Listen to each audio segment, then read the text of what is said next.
Hello, everybody, and welcome back to the Dopecast. Hello. With you, as usual, it's me, Dopefish. And me, Sir Anderson.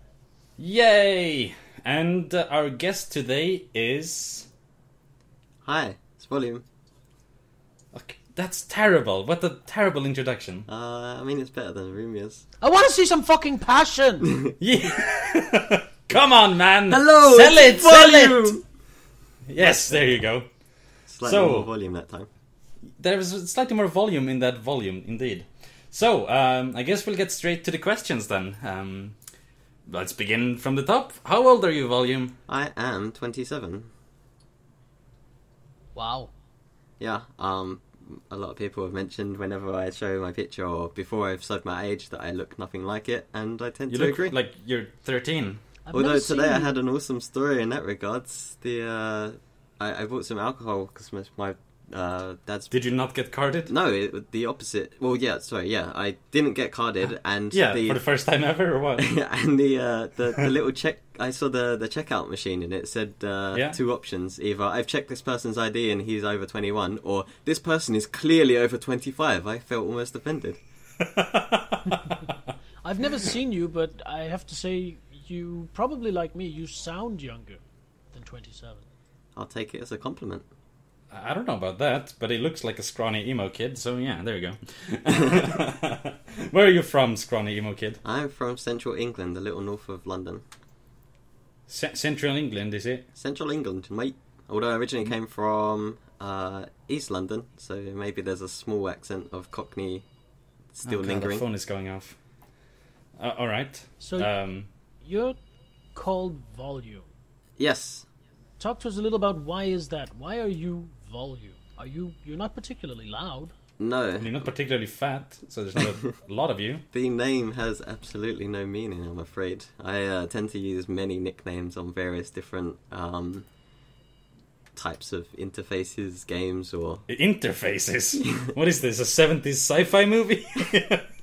Enter nickname. Fucking hell. But yeah, it was just a random noun. So I why picked. Volume?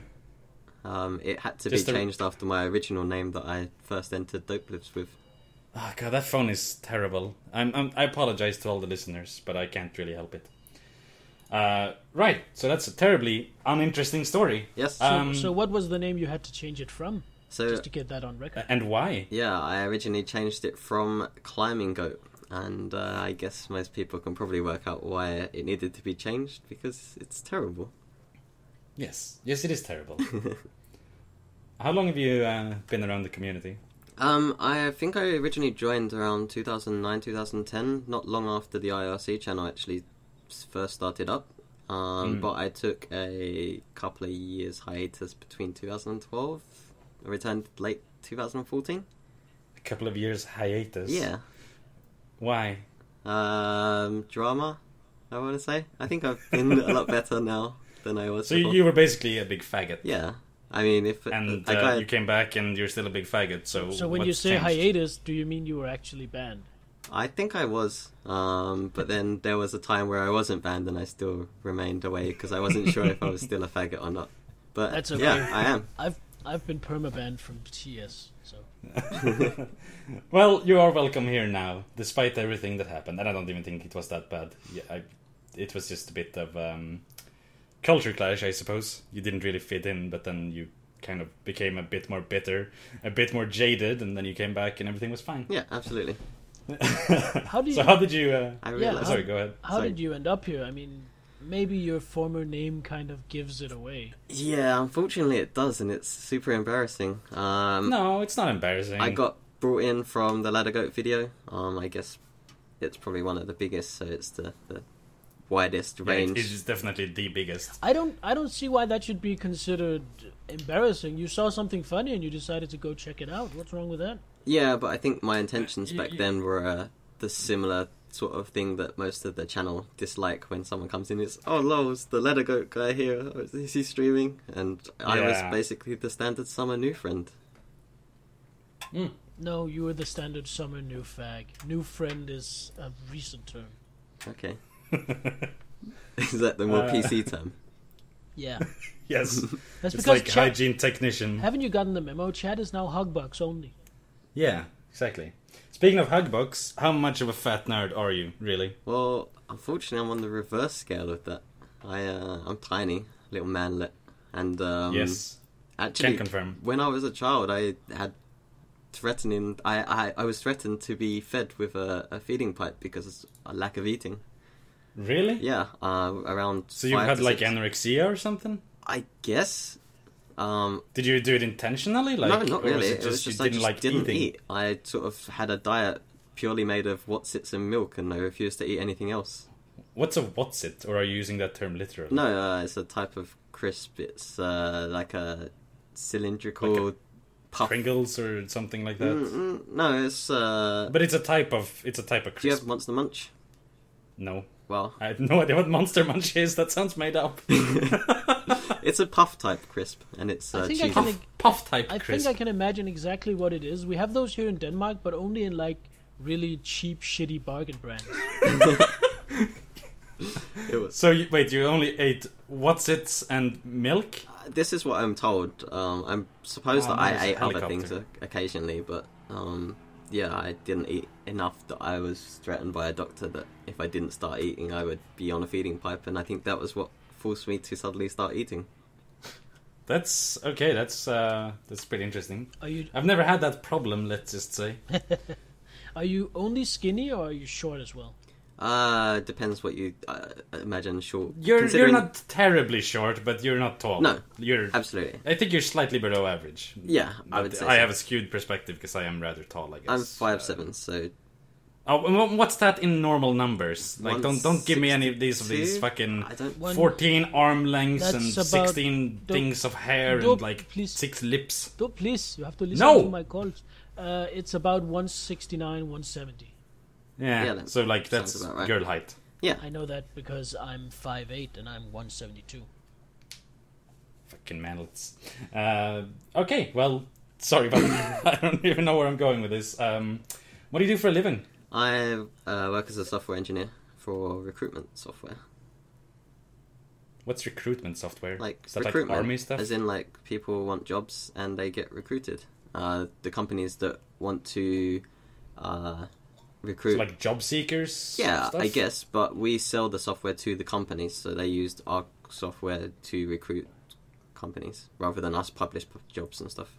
So what, sorting algorithms and stuff?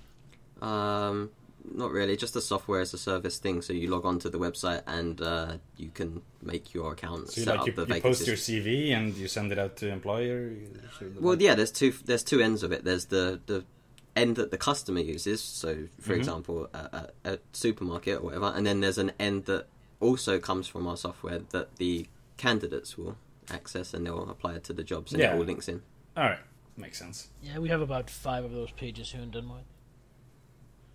I mean, And I've been on all of them. a lot of our stuff is Nordic, so it's very likely that we do something in regards to those. So you might have designed one of those sites that Anderson didn't have any luck on. Yeah, absolutely. I'm sorry. The biggest one in Denmark is jobnet.dk. Yeah, You we do work that? with JobNet. That's quite interesting. Small world. Yep.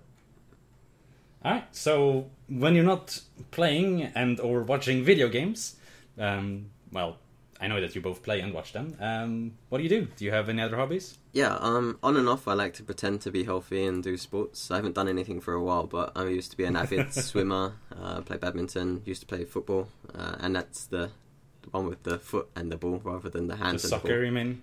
Please. What? Wait, are you talking about like Australian rules rugby? No, kickball. Oh. The one with the nets Oh, and the shooting. kickball. Yeah. We call it soccer. It's not, though. It's football. It's terrible. So wait, Do are you you know- on a team or anything right now? No, right now I do absolutely no sports. Do you know why? I know I've told Dope this, but do you know why American football is called football? No, I don't, actually. Because the ball, or the handing, if you will, is 12 inches long. And a foot is 12 inches, or... Yeah, it's a foot Oh, right, yeah, of long course, yeah. ball. Foot is in the literal, the measurement term. Okay, Yeah. makes sense. But then Does it surely though? football makes more sense because you use your foot, the foot on your... No, but you kick it, so it should be kickball. But you don't You don't always call kick it. basketball You handball. don't always kick it though. Sometimes you No, but you dribble call it handball handball. Shush. But I mean, you call it like ice clubby, What? right? Clubby? Yeah, ice clubby. No. The sport that's so popular in Canada. So what you're saying is American football should be right. called Run Stop Commercial.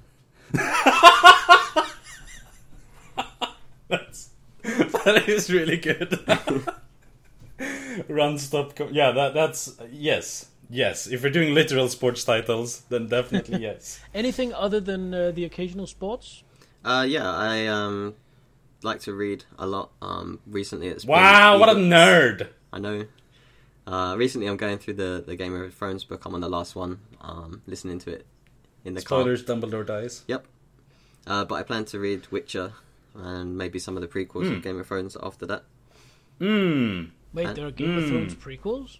Yep. Well, there are the novellas, I think they're called. The Adventure, or the Tales of Dunk and Egg. They're basically set 100 years before the current books, and they're kind of short little side story kind of things. Which I Also didn't know written by about. Martin?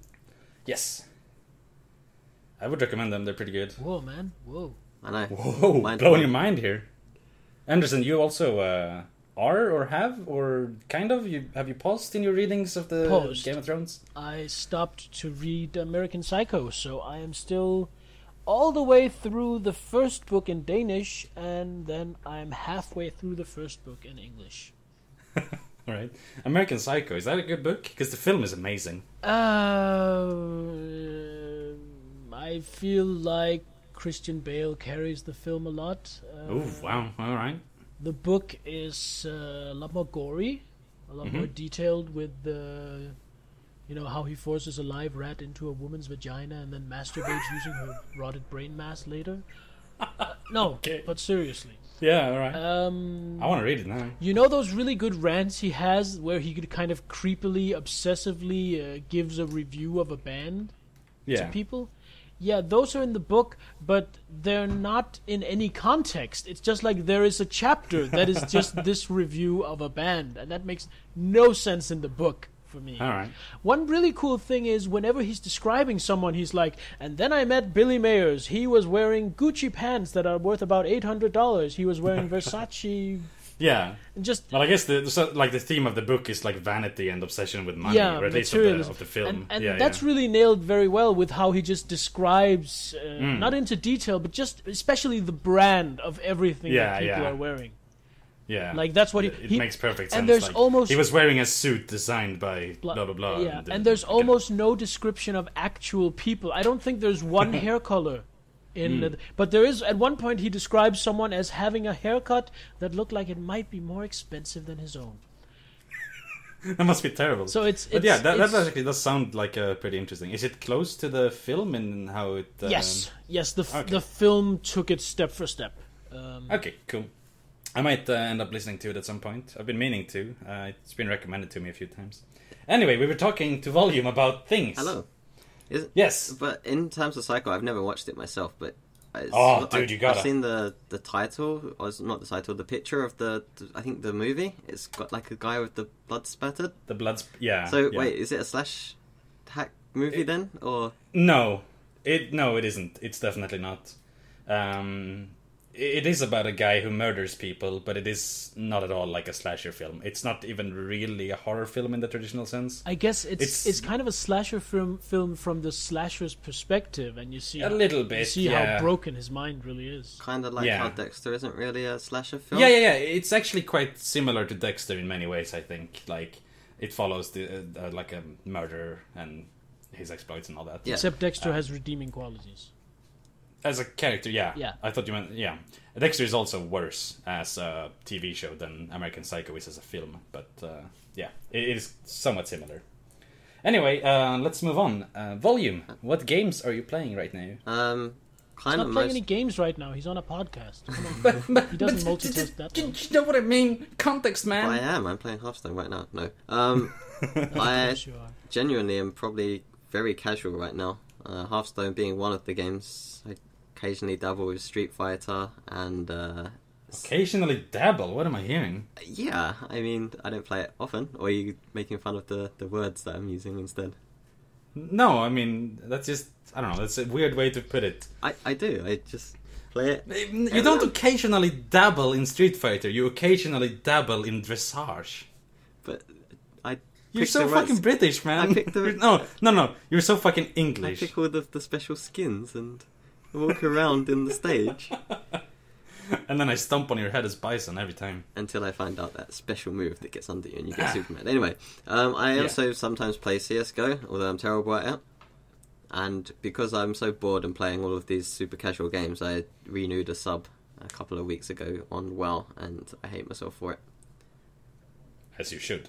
But I also play Heaven Strike on mobile, and I really find that super fun. What is What that? It's a new game made by Square Enix. That doesn't necessarily mean anything, but I guess they're a big name. So it's a JRPG? No, it's a tactical type game. You have So it's an SRPG?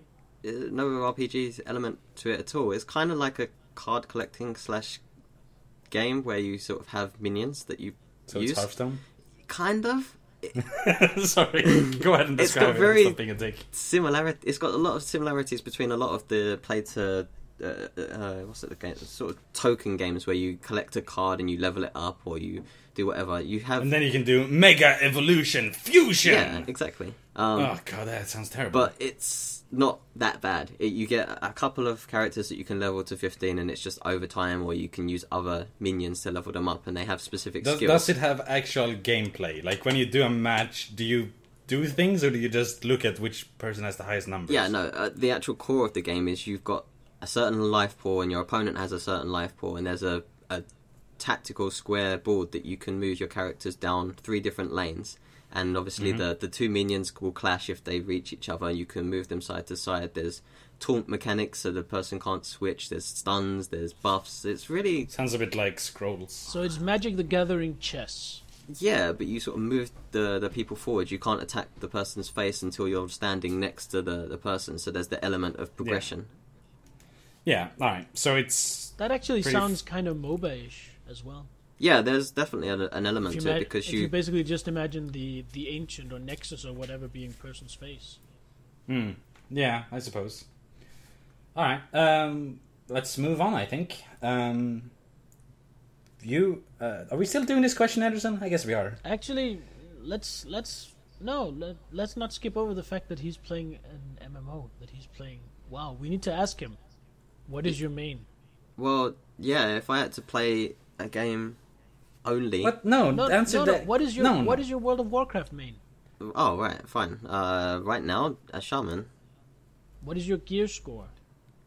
I'm level 30, 40. I don't think it counts at that level.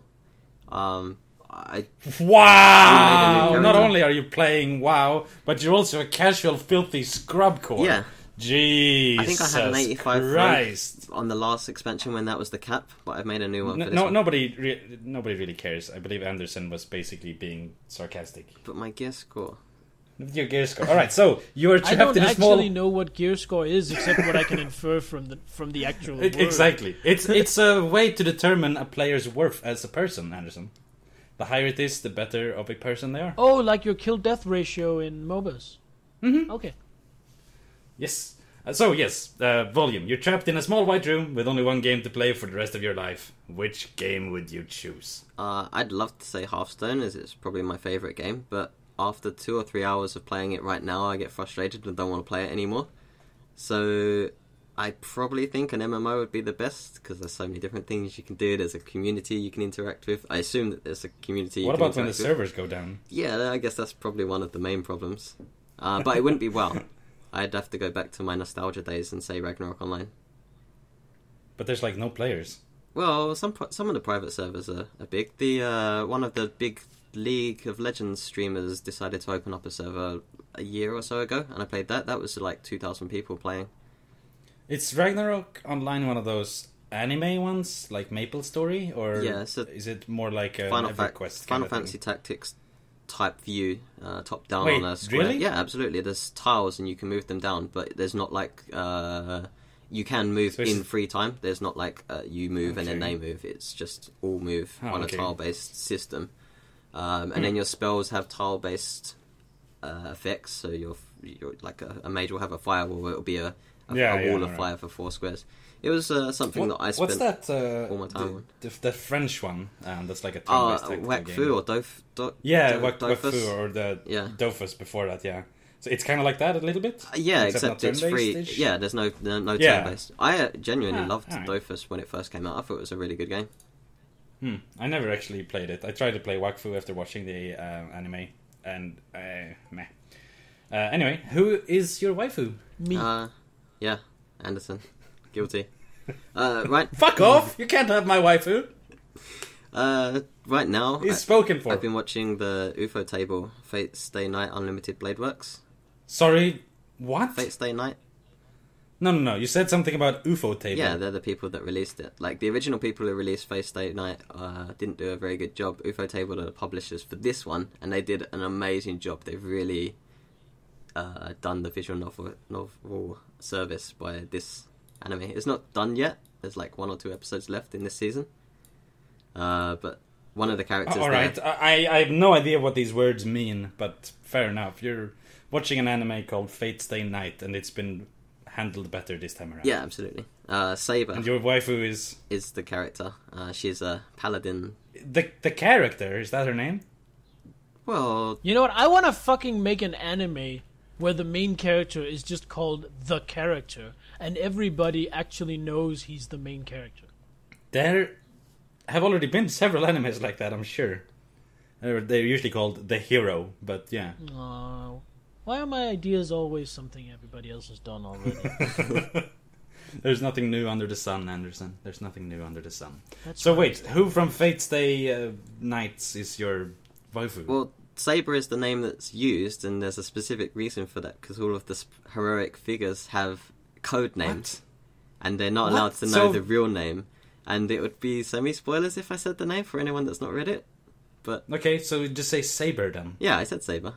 I can't believe you actually picked something from anime, you fucking weeb. I'm a weeb. Sorry. You didn't say anime was one of your hobbies. Don't hide your power level, that's rude. I don't want to associate with people like you, jeez. But I'm ashamed. And you should be. You gotta wear one of those Stars of David, marking you as a weeb. Then again, you do have an anime avatar on Skype, so I should have known. Yeah, I mean, I was telling all of the telltale signs. Yeah. It's your fault, if anything, for not realizing. Alright, so you might be a weeb, but that doesn't mean you're absolute horror cancer. There are different levels of weeb. So I have to ask you, do you appreciate moe? No, not really. Alright, then you go off the list of people I'm putting into a mass grave. Congratulations. What's wrong with moe? It's literally the worst shit. Look at me, I'm a cute girl doing cute things. Okay, but what's the point? I'm a cute girl doing cute things. Yeah, but what's the story? I'm a cute girl doing cute things. That is so unfair, Anderson, because you enjoy anime where it's like, I'm a dude bro doing awesome fighting things. Yeah, but what's the point? I'm a dude bro doing fighting things. Yeah, but what? I'm a dude bro. You can just turn the argument all the way around towards your fucking Dragon Ball, Naruto. Yeah, but bullshit. I don't fall in love with my characters. I know it's dumb. I just enjoy it for the dumb fun it is. Yeah, but not everybody who watches fucking horrible, everybody. Terrible literally slice of life every shite. single person. Everybody isn't CF2. Seriously. Man, don't diss on CF2. He made Rockbot for me. Fair enough. He's still a horrible weeb, though. In general, the slice of life they're not good. We're not getting anywhere with this. So, I think we've finished off the interview portion of the podcast. Yeah, now we get to the tricky bit. Now we get to... Do we? What's the tricky bit? Feedback. I've seen the shit you've lined up and how much you had to edit it just to be able to fit it into the podcast. Yeah, Jesus. There was a lot of feedback for the second episode, which is pretty great, It's actually. almost like feminism and transgenderisms are hot-button topics. Whee! But overall, there was just a lot of positive feedback, and most of the discussions seemed to be constructive and interesting. Wait, no one was offended? Some people were probably offended, but I was going to say, I thought everybody decrying us as horrible misogynists, but we'll get there soon enough. People were dissenting, but there was no howling tirades. Yeah, which is the perfect way to do it. You can have an argument against somebody without being angry at the person. First of all, let me just do a shout out to Graog123 for sending a private message to me full of like topic suggestions. It might not have been exactly what we asked for, but he had some good ideas that we might bring up on future podcasts. And remember, if you have a topic you would like to have discussed on the podcast, leave it in the comments below. Brilling. Or alternatively, you can email. Alright, let's do that at the end. But fair enough. Also, don't forget to visit our sponsor. No, you have to do it the Japanese time. It's, oh fuck. Something What? Christmas. It's what they say at the start of all anime episodes. Here's the word. Ryodora, brand sponsor. Fair enough. Anyway, I'm gonna read some of these comments and I'm gonna ask you guys his opinion on them. Some of these have been edited for brevity and basically clarity, but hopefully the main idea of the comment is still intact. So yeah, Smexy Jeebus writes, I think transgenderism is indeed a mental issue. It's called body dysmorphia. Far too many people project their own beliefs about mental issues onto it, giving it negative connotations where they don't belong. I would also say that involuntary homosexuality, that is, having absolutely no attraction or desire towards the opposite sex, is a mental issue as well. But again, this has no negative implications. Not all mental issues need a fix or a cure, it simply means that the brain functions differently. I kind of agree with that. I think that he uses mental issue, which isn't a word. I'm not exactly sure what that means. I'm confused about. If he meant mental illness, I strongly disagree with him, but the point seems to be quite correct. I don't know, involuntarily being homosexual, being a mental issue, means that you're not trying to be gay, but you are, and that's a mental issue? I don't think that's right. I don't think it would be stated as a mental issue. Well, if he says that it is a mental issue, like quote-unquote mental issue, but that doesn't mean there's anything negative about it. It is still... it's not abnormal, what's the word? It is different from the norm to be homosexual. So if he uses mental issue in that way, then I don't see much of a problem with it, although it is strange I kind wording. of agree with his point that there's a lot of value judgment being added into things that don't necessarily have value. You yourself just shied away from using abnormal because it has negative connotations. Yeah. But I'm pretty sure all abnormal actually means is not normal.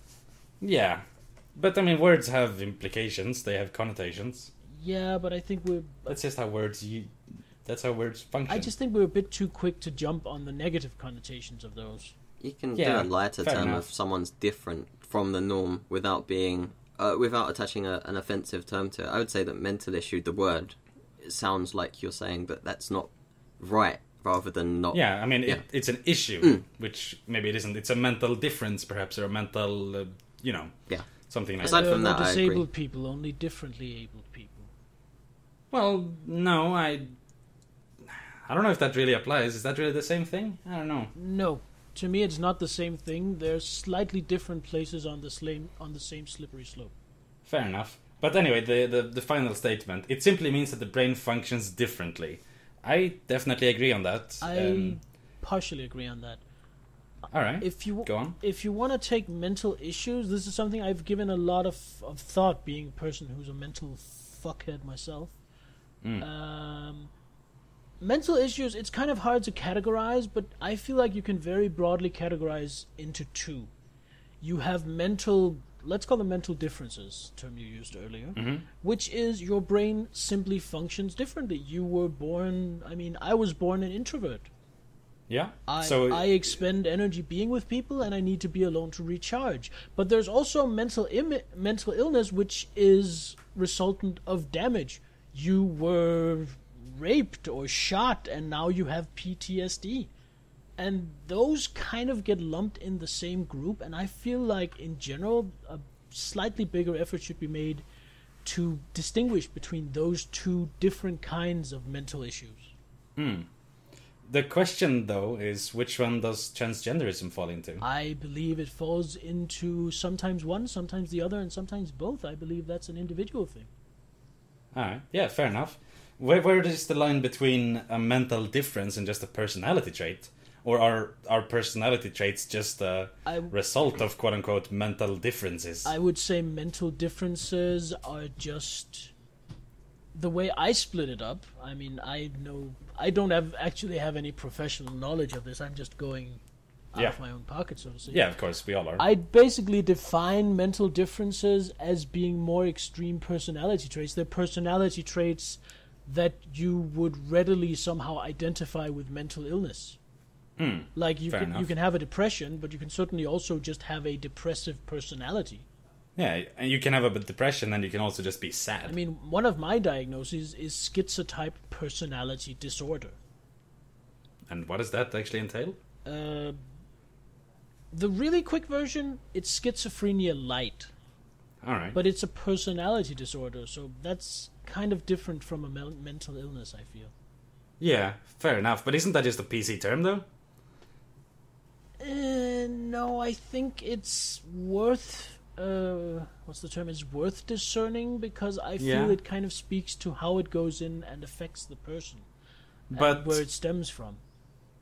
Alright, fair enough. I don't know, it's maybe a bit personal, but have you done brain scans and stuff? Like, is there a physical wrongness in your brain? I believe it's a chemical wrongness, but no really thorough, really invasive studies have been done, no.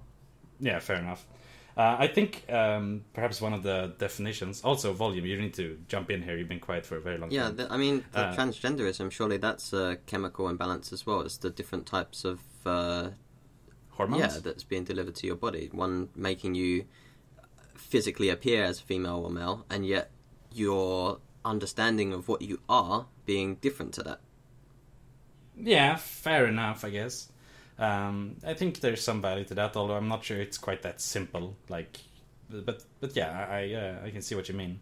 I think perhaps there's a distinction to be drawn between an extreme personality trait and a mental illness, where the boundary would be where the person suffers from it or is liable to harm himself or others. Like if there's it causes distress, then maybe it's mental illness instead of just a mental difference, mental trait, whatever.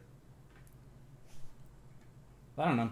It's quite a sort of nebulous conversation because there's so many terms that we can't really define. I just thought it was worth reading. I'm also not entirely sure I like the phrasing of involuntary homosexuality. It seems a bit judgy. To in me, a way. that evokes a person who is homosexual but desperately wants not to be, and is like the person who would check themselves into an anti-gay camp because they don't want to be gay, they just want to be normal, but they can't. They're gay. Yeah, so it's not a choice for them, but they're trying to prevent it. Yeah, fair enough. Kind of understand the term, at least, in terms of involuntarily not wanting to do something. I'd say that I'd probably be open to being bisexual if I had an attraction to males. I don't have any attraction to... I'm not sure what you're talking about there, because if you had an attraction to males, you would be bisexual. Yeah. It wouldn't be a question of being open to it, you just would be. I suppose the question would be if you would be practicing or, uncloseted, open about it. Yeah, sorry. In that regards, yes. But it's still an involuntary thing. I don't say that I'm not attracted to males because I want to not be attracted to So you never males. chose to be straight? Yeah. I will venture to say that you're involuntarily straight. You're involuntarily heterosexual. Heterosexual. Yeah, purely on the scale. Yeah, by the that same definition, fair enough. But by that definition, we're basically involuntarily anything that's just a given trait of ours. Yeah, but maybe there's value in or distinguishing between... No, actually, I don't know. Can you choose to be homosexual? I don't know. I think you can. The distinction seems a or bit pointless change. because if you are attracted to men, you already are homosexual. It's nothing you have to choose to do. It's just to choose to practice it, I guess. But that's a different issue. Yeah, I guess there's the people that have that attraction but have been supported by a society to not do it because it's wrong, in an early age or a couple of years ago, and it's a bit more open now. I mean, and now that it's there more... are cases of men getting married, having children, and being for married sure. for 20 years, and then having to come out and say, I've been gay all along, I've just been trying to fit in. Yeah, absolutely. Yeah. Right, let's move on. We had quite a lot to say about that, actually. It was so short, and there's like another page of feedback. I'll just read off the next bit of feedback here. My dear Alice writes in, it's called feminism because the movement started its focus on women's rights during the suffrage movement. But feminism doesn't just focus on women's rights. It's fighting for equality for men and women of different racial and economic standings, and for people facing discrimination based on disabilities.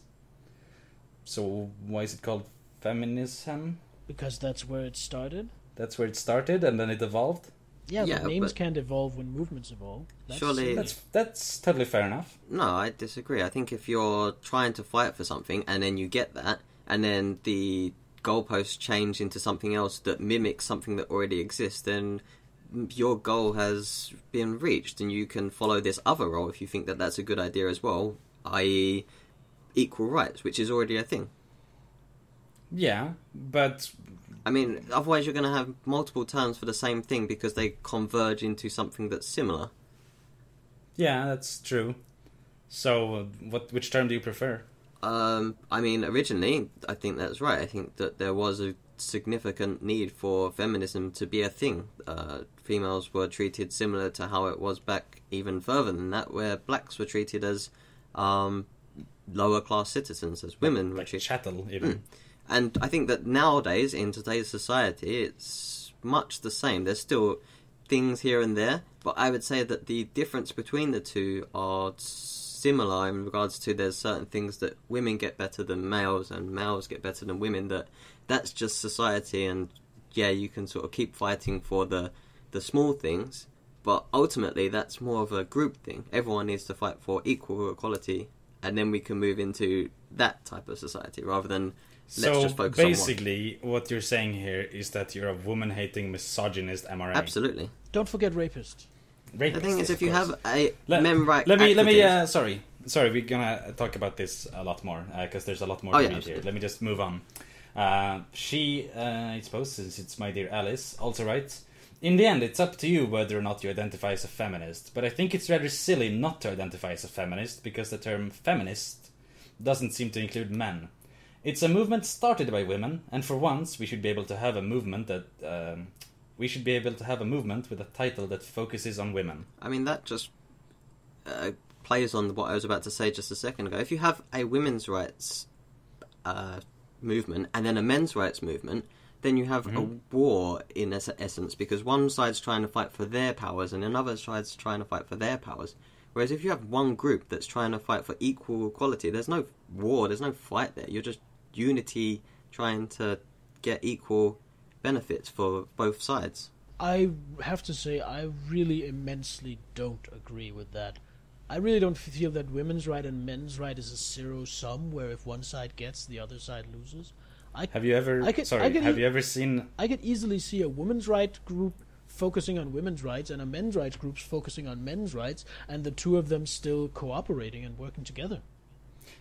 But that's Fantasyland, as I was about to say. Have you ever seen a debate between a feminist and a men's rights activist? Yeah, but there are feminists out there that also act like humans. Yeah, but I don't know. I think it breeds some sort of extremism.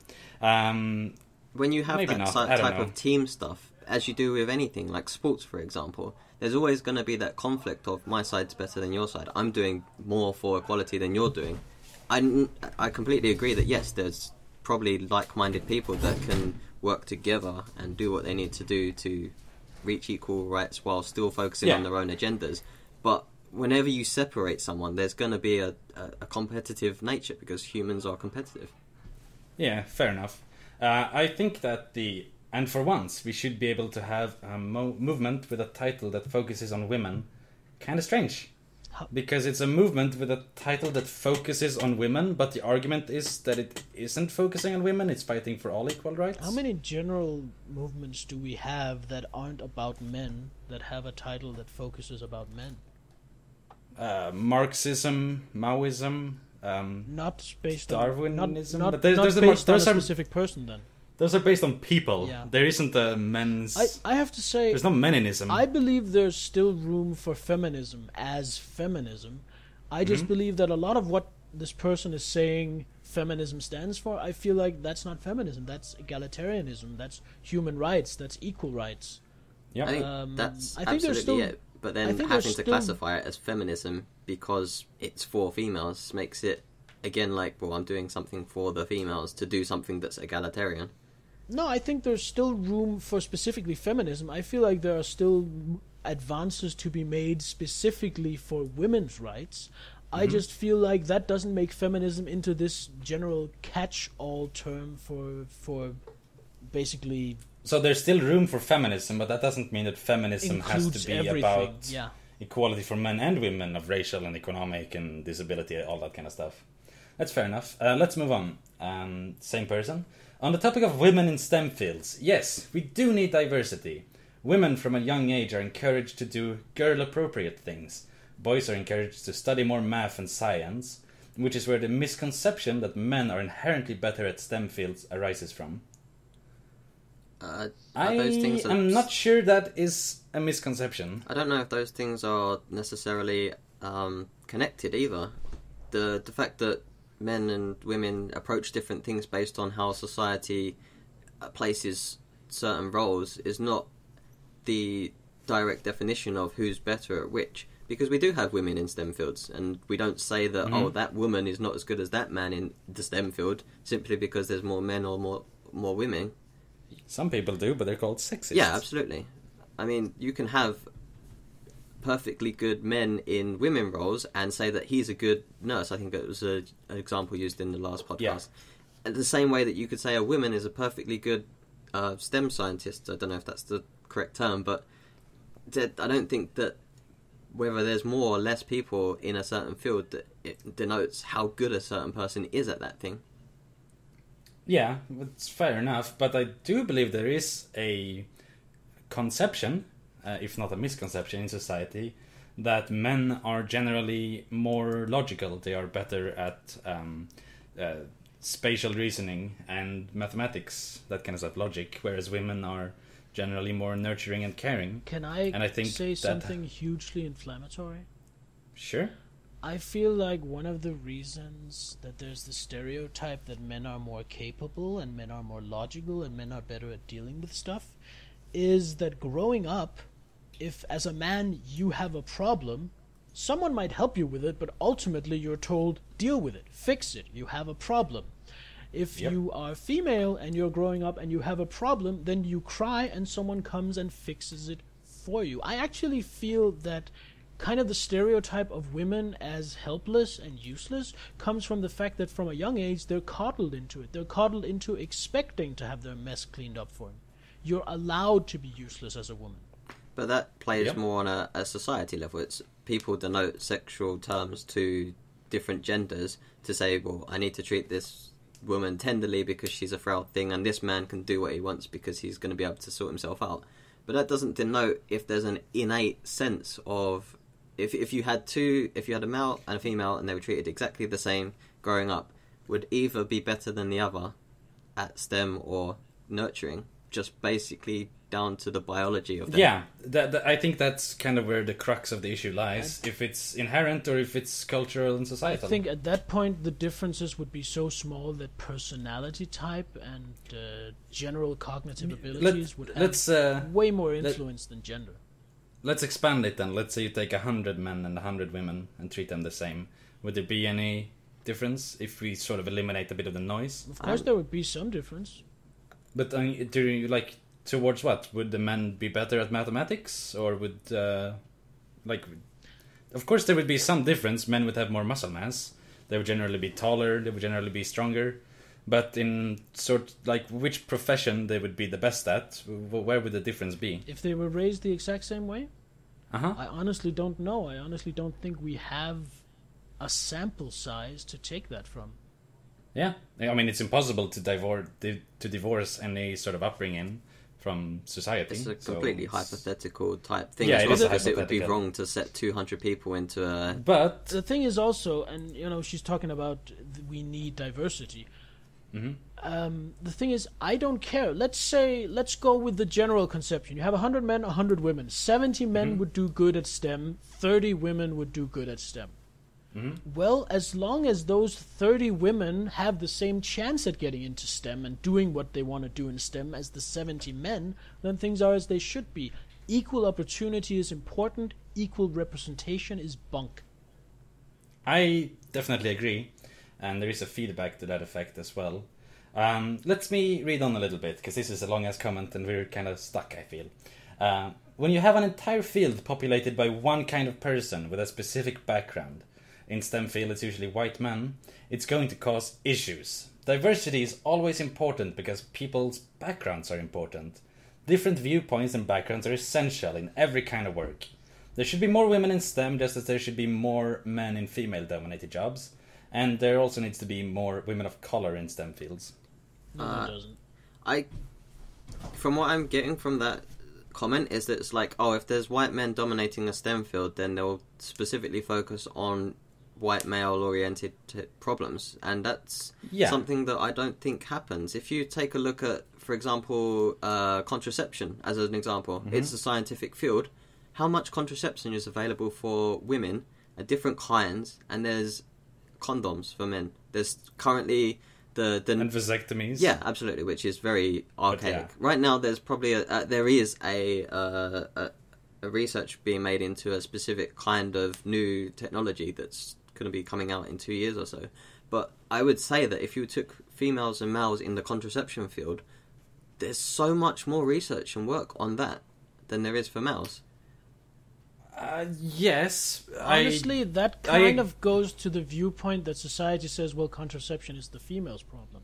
Exactly. I was about to say, that kind of is like a market I have a really good, based... I have a, go ahead. a really good quote from some, I don't remember who it's from, some comedian, and I'm going to have to paraphrase, who basically said, well, if men could get pregnant, then abortion clinics would be like Starbucks. There'd be 2 in every mall, 1 on every corner, and the morning after pill would come in different flavors, like Cool Ranch and barbecue. Yeah, I mean, that is actually a valid hypothetical, I think, because abortion rights are very questioned in many places, especially like in the US. I'm not sure how the status is in the UK.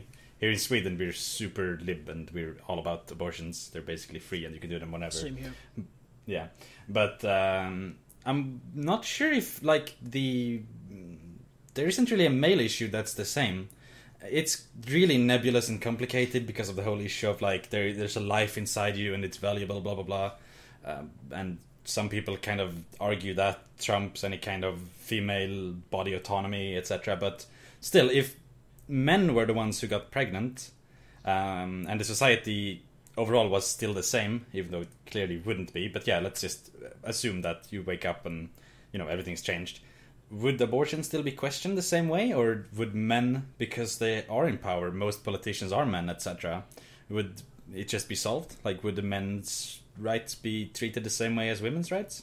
I mean, I think more work would possibly be done on male contraception in that regard. So you're sort of right in the terms of if it's more of this gender's role to get pregnant, then maybe more research would be done. And then I think that there may be less calls for it.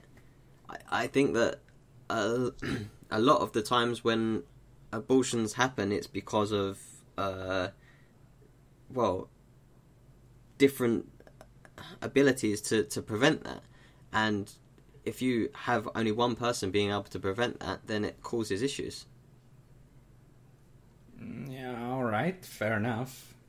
But condoms? Yeah, but they're not 100% effective, and plus they're not, I wouldn't say not easy to use because they're easy to use, they're not comfortable to use so much as getting a jab in your arm and having that thing that lasts for 3 years or so, which doesn't affect anything. I think there's some hormone effects. Yeah. Alright, yeah, it's more effort I see where you're coming from that regard. So a lot of people don't use condoms because they feel that they're semi-expensive to take if you have lots. Yeah, I get your point, but that's why you buy them in bunches of 100 at a time.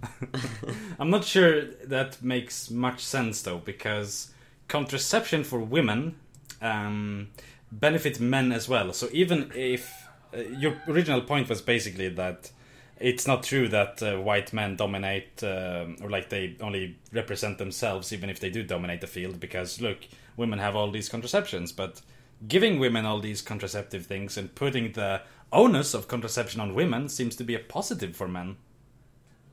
Doesn't it? Like, it still benefits males to have women be able to have sex for pleasure without fear of being pregnant. So it makes a lot of sense that there would be a lot of different ways to prevent pregnancy. It does benefit it, but then there's also the concept of if a woman decides that she doesn't want to take the contraception anymore and get pregnant, and the male is not on board with this, for most legal terms, he's not able to object to that.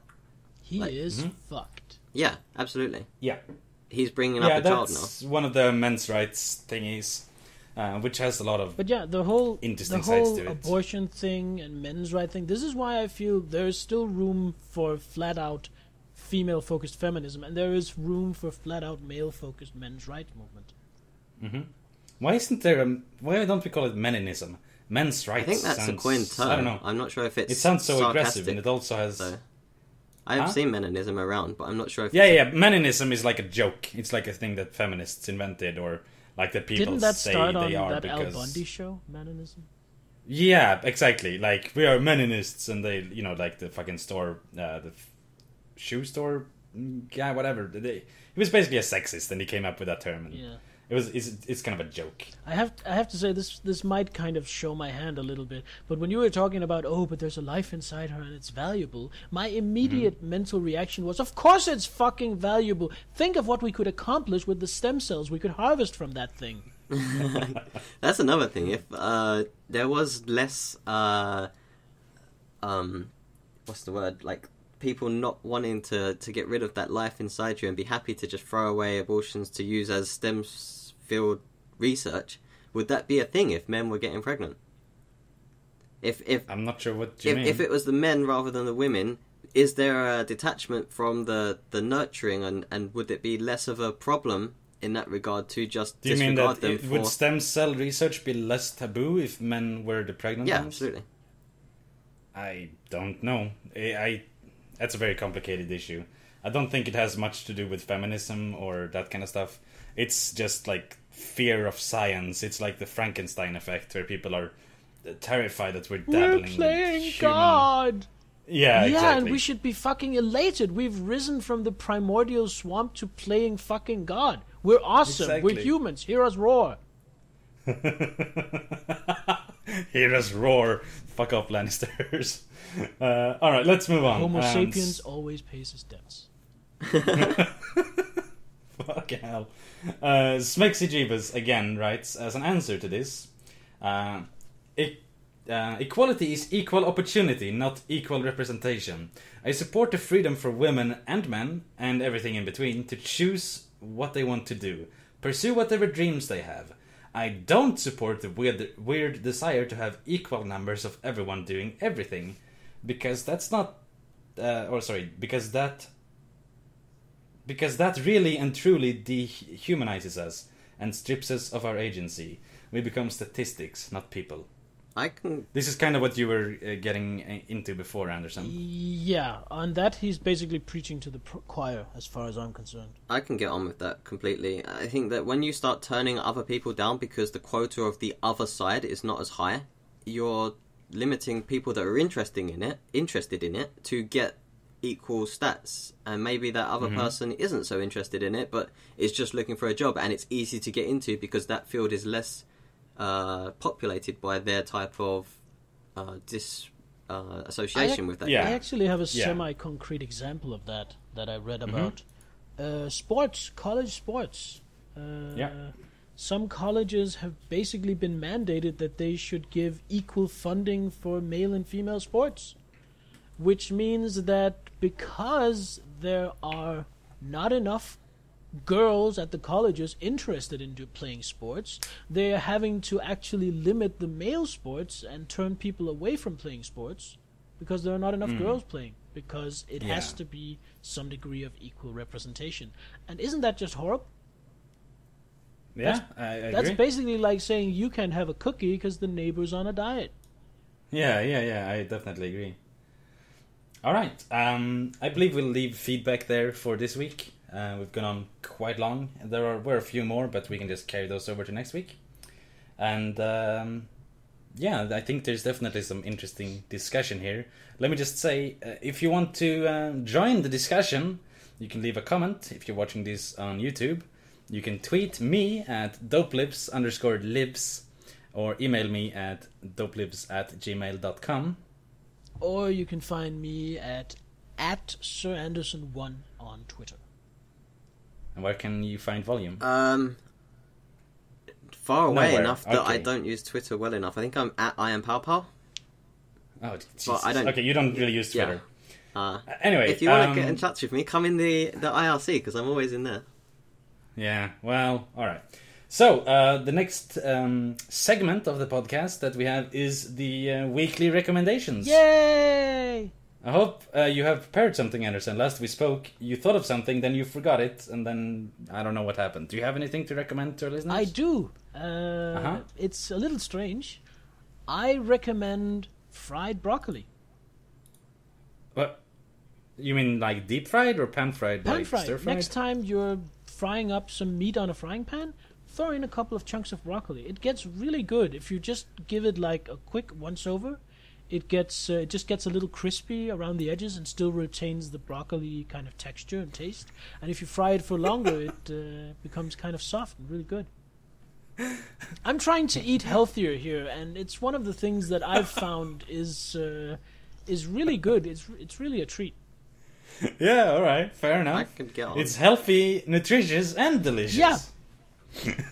That's a unexpected recommendation from Anderson, but there you go. I'll get on board with Just it. I mean, probably not stir fry healthily, some broccolis. But Sorry, Volume, you were kind of speaking at the same time as we were. What were you I saying? could get on board with that easily. I mean, maybe not as healthily because you could add garlic and butter and various other fattening things to that. But it's a Garlic isn't fattening. well, yeah, I suppose. But it's a tasty vegetable of all of them. At least I think so.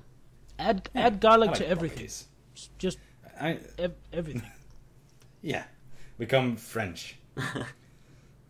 Alright, Volume, do you have anything to recommend for us? Yeah, I kind of spoke about it a little bit earlier, but Heaven Strike is a really cool mobile game. I'm having lots of fun with it, and they're actually bringing out co-op soon, which is something that Hearthstone needs to do, which is kind of awesome. To be able to have two people on the same side of friends and be able to battle two other people in that type of game is going to be quite interesting.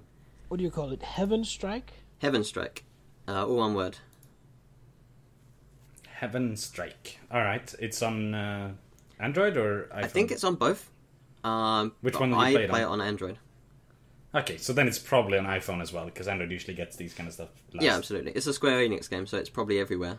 Heaven Yeah. Strike Rivals. Yeah, absolutely. That's it. I'm not gonna play this shit. It only has a 3.5-star rating. Wow, what a load of shit. Can't believe you recommended this. You're off the podcast. I'm sorry. Bye. Oh, hey, it's free. I'm gonna download it now. Oh, jeez. You have a convert. Everything's terrible. Right, I would like to recommend something that was also mentioned previously in the podcast, and I believe I Sorry? have mentioned it before as well in other episodes, but I never actually recommended it flat out. The series of books by Andrzej Sapkowski, or something like that. The guy who wrote The Witcher. The books are very good. Some of the best fantasy I've ever read. It is very interesting the way it's written. The sort of setting is quite unique in that it is really anachronistic. The fantasy is sort of science-y in some way. Like there's alchemy, but they talk about like cell mutations and how organisms have evolved, and they talk about taxonomy and stuff like that, which is really unique. I've never seen that in fantasy before. In terms of the actual game, since obviously Witcher 3 has busted records in how much it's sold, how close are they? Well, one's a game and one's a book, but they are quite similar. it sounds kind of boring to read a book about Geralt's adventures where he goes around killing monsters, but it's actually riveting. There's really good character development and tension and drama, and like there's a war brewing, and you get the politics of it, and while there is like a lot of magic and stuff, it's still surprisingly grounded and just interesting. Is it all from Geralt's point of view, or is it like different people at different points? The first book, or I think it's a prequel, I forget what it's called, but yeah, that's from Geralt's point of view. And then the first proper book, The Last Wish, I believe it is. No, wait, the Last Wish is the prequel? I don't know. Oh yes, The Last Wish is the prequel. That's from Geralt's point of view. And then is the Blood of Elves, which is the first proper one. It's written from several perspectives. Mostly it is like a poet telling a story about Geralt, and then it kind of switches into first person of Geralt, and then back to the poet. It's kind of interesting how it's done. In playing The Witcher 1, which I've started, I got the impression that a lot of shit had already happened, and you were meeting all these characters. You were amnesiac, and you were meeting. Oh, hey, Geralt, who are you? Yes. We did. So I'm just gonna ask: do the games happen like a year after all the books? They happen, I think, 10 or so years after the books. It's so a lot of the basically NPCs the game that recognize you timeline. in the game are actually characters from the books. Yes, almost all of them. Like in Witcher 1, you meet a bunch of other Witchers in Kaer Murin, and those are in the books, all that kind of stuff. So yeah, it's connected, but it's not like a prerequisite to play the games to enjoy the books or the other way around. But yeah, definitely recommend them. I'm listening to the audiobook right now, and it's great. The narrator is amazing. For someone who's not watched or played either of the games, which would you recommend first? The books. Because that sets the scene, I suppose, sets the stage. Games, because games are fun. And then skip Witcher 1, because it's not fun. And the story is quite good, but not really worth it. Anyway, let's move on to our main topics. So, E-fucking-3. It's happening again. You guys fucking hype? Are you ready to get marketed to and lied to and sold games that are actually awful? Ah! No, I don't think I've ever been disappointed in an E3. Is it because you've never had an expectation of E3? You are correct. Because if you've had any expectation of E3, you have been disappointed. I think that more so than previous years, they've really ruined the whole concept of E3. It's supposed to be like stuff's going to be happening, we're going to be telling you about all this cool stuff, and then they leak everything's it. already been announced. Yeah, absolutely. Yeah. I know exactly what's coming out from each major people. They may have like a couple of things coined behind them to say, look at this one though. But you know everything. It's like, okay, so cool, I'll kind of watch it for the full detail, but all of the hype's lost. Wow. There's no, what can I see? Maybe this will come out. Maybe Half-Life 3. Usually there's still a couple of exclusive announcements though, like when they announced The Sims, I think, that hasn't been leaked. Like there's some The Sims? stuff, but the good stuff has already been announced. Yeah, The Sims 4 I think was like a E3 exclusive. Anyway, I'd like to just briefly mention the games that I have kind of taken note of that have been announced or will be announced at E3. Starting with Halo 4. You guys hype for the reboot of the trilogy that's invented first-person shooting? Next in a long line of Halo games I haven't played. It might actually come out on PC, so maybe you will play this one. I might play it then. Halo 1 was on PC. Oh? And it was dreadful, Yeah, but I might still. play it. Yeah. Yeah, but yeah, at least the rumors I've heard is that Halo 4 might come out on PC because Bungie and Microsoft aren't exclusive anymore. I don't know. Volume, do you like Halo? I played it like way back, maybe. I think maybe Halo 2 or Halo 3. I played with a friend of mine, but I can't say I'm a devout follower of it. I played it maybe. I don't know if it's the second or the third one, but yeah, I'm a pretty devout follower. I said I'm not. No, I know, but you didn't need to, because of course you're not a devout follower when you don't even know which fucking title you play. Yeah, I know it has a warthog. Yeah, Which the one of isn't them a do? warthog, Yes. it's a vehicle. Oh, the fucking surprise is there.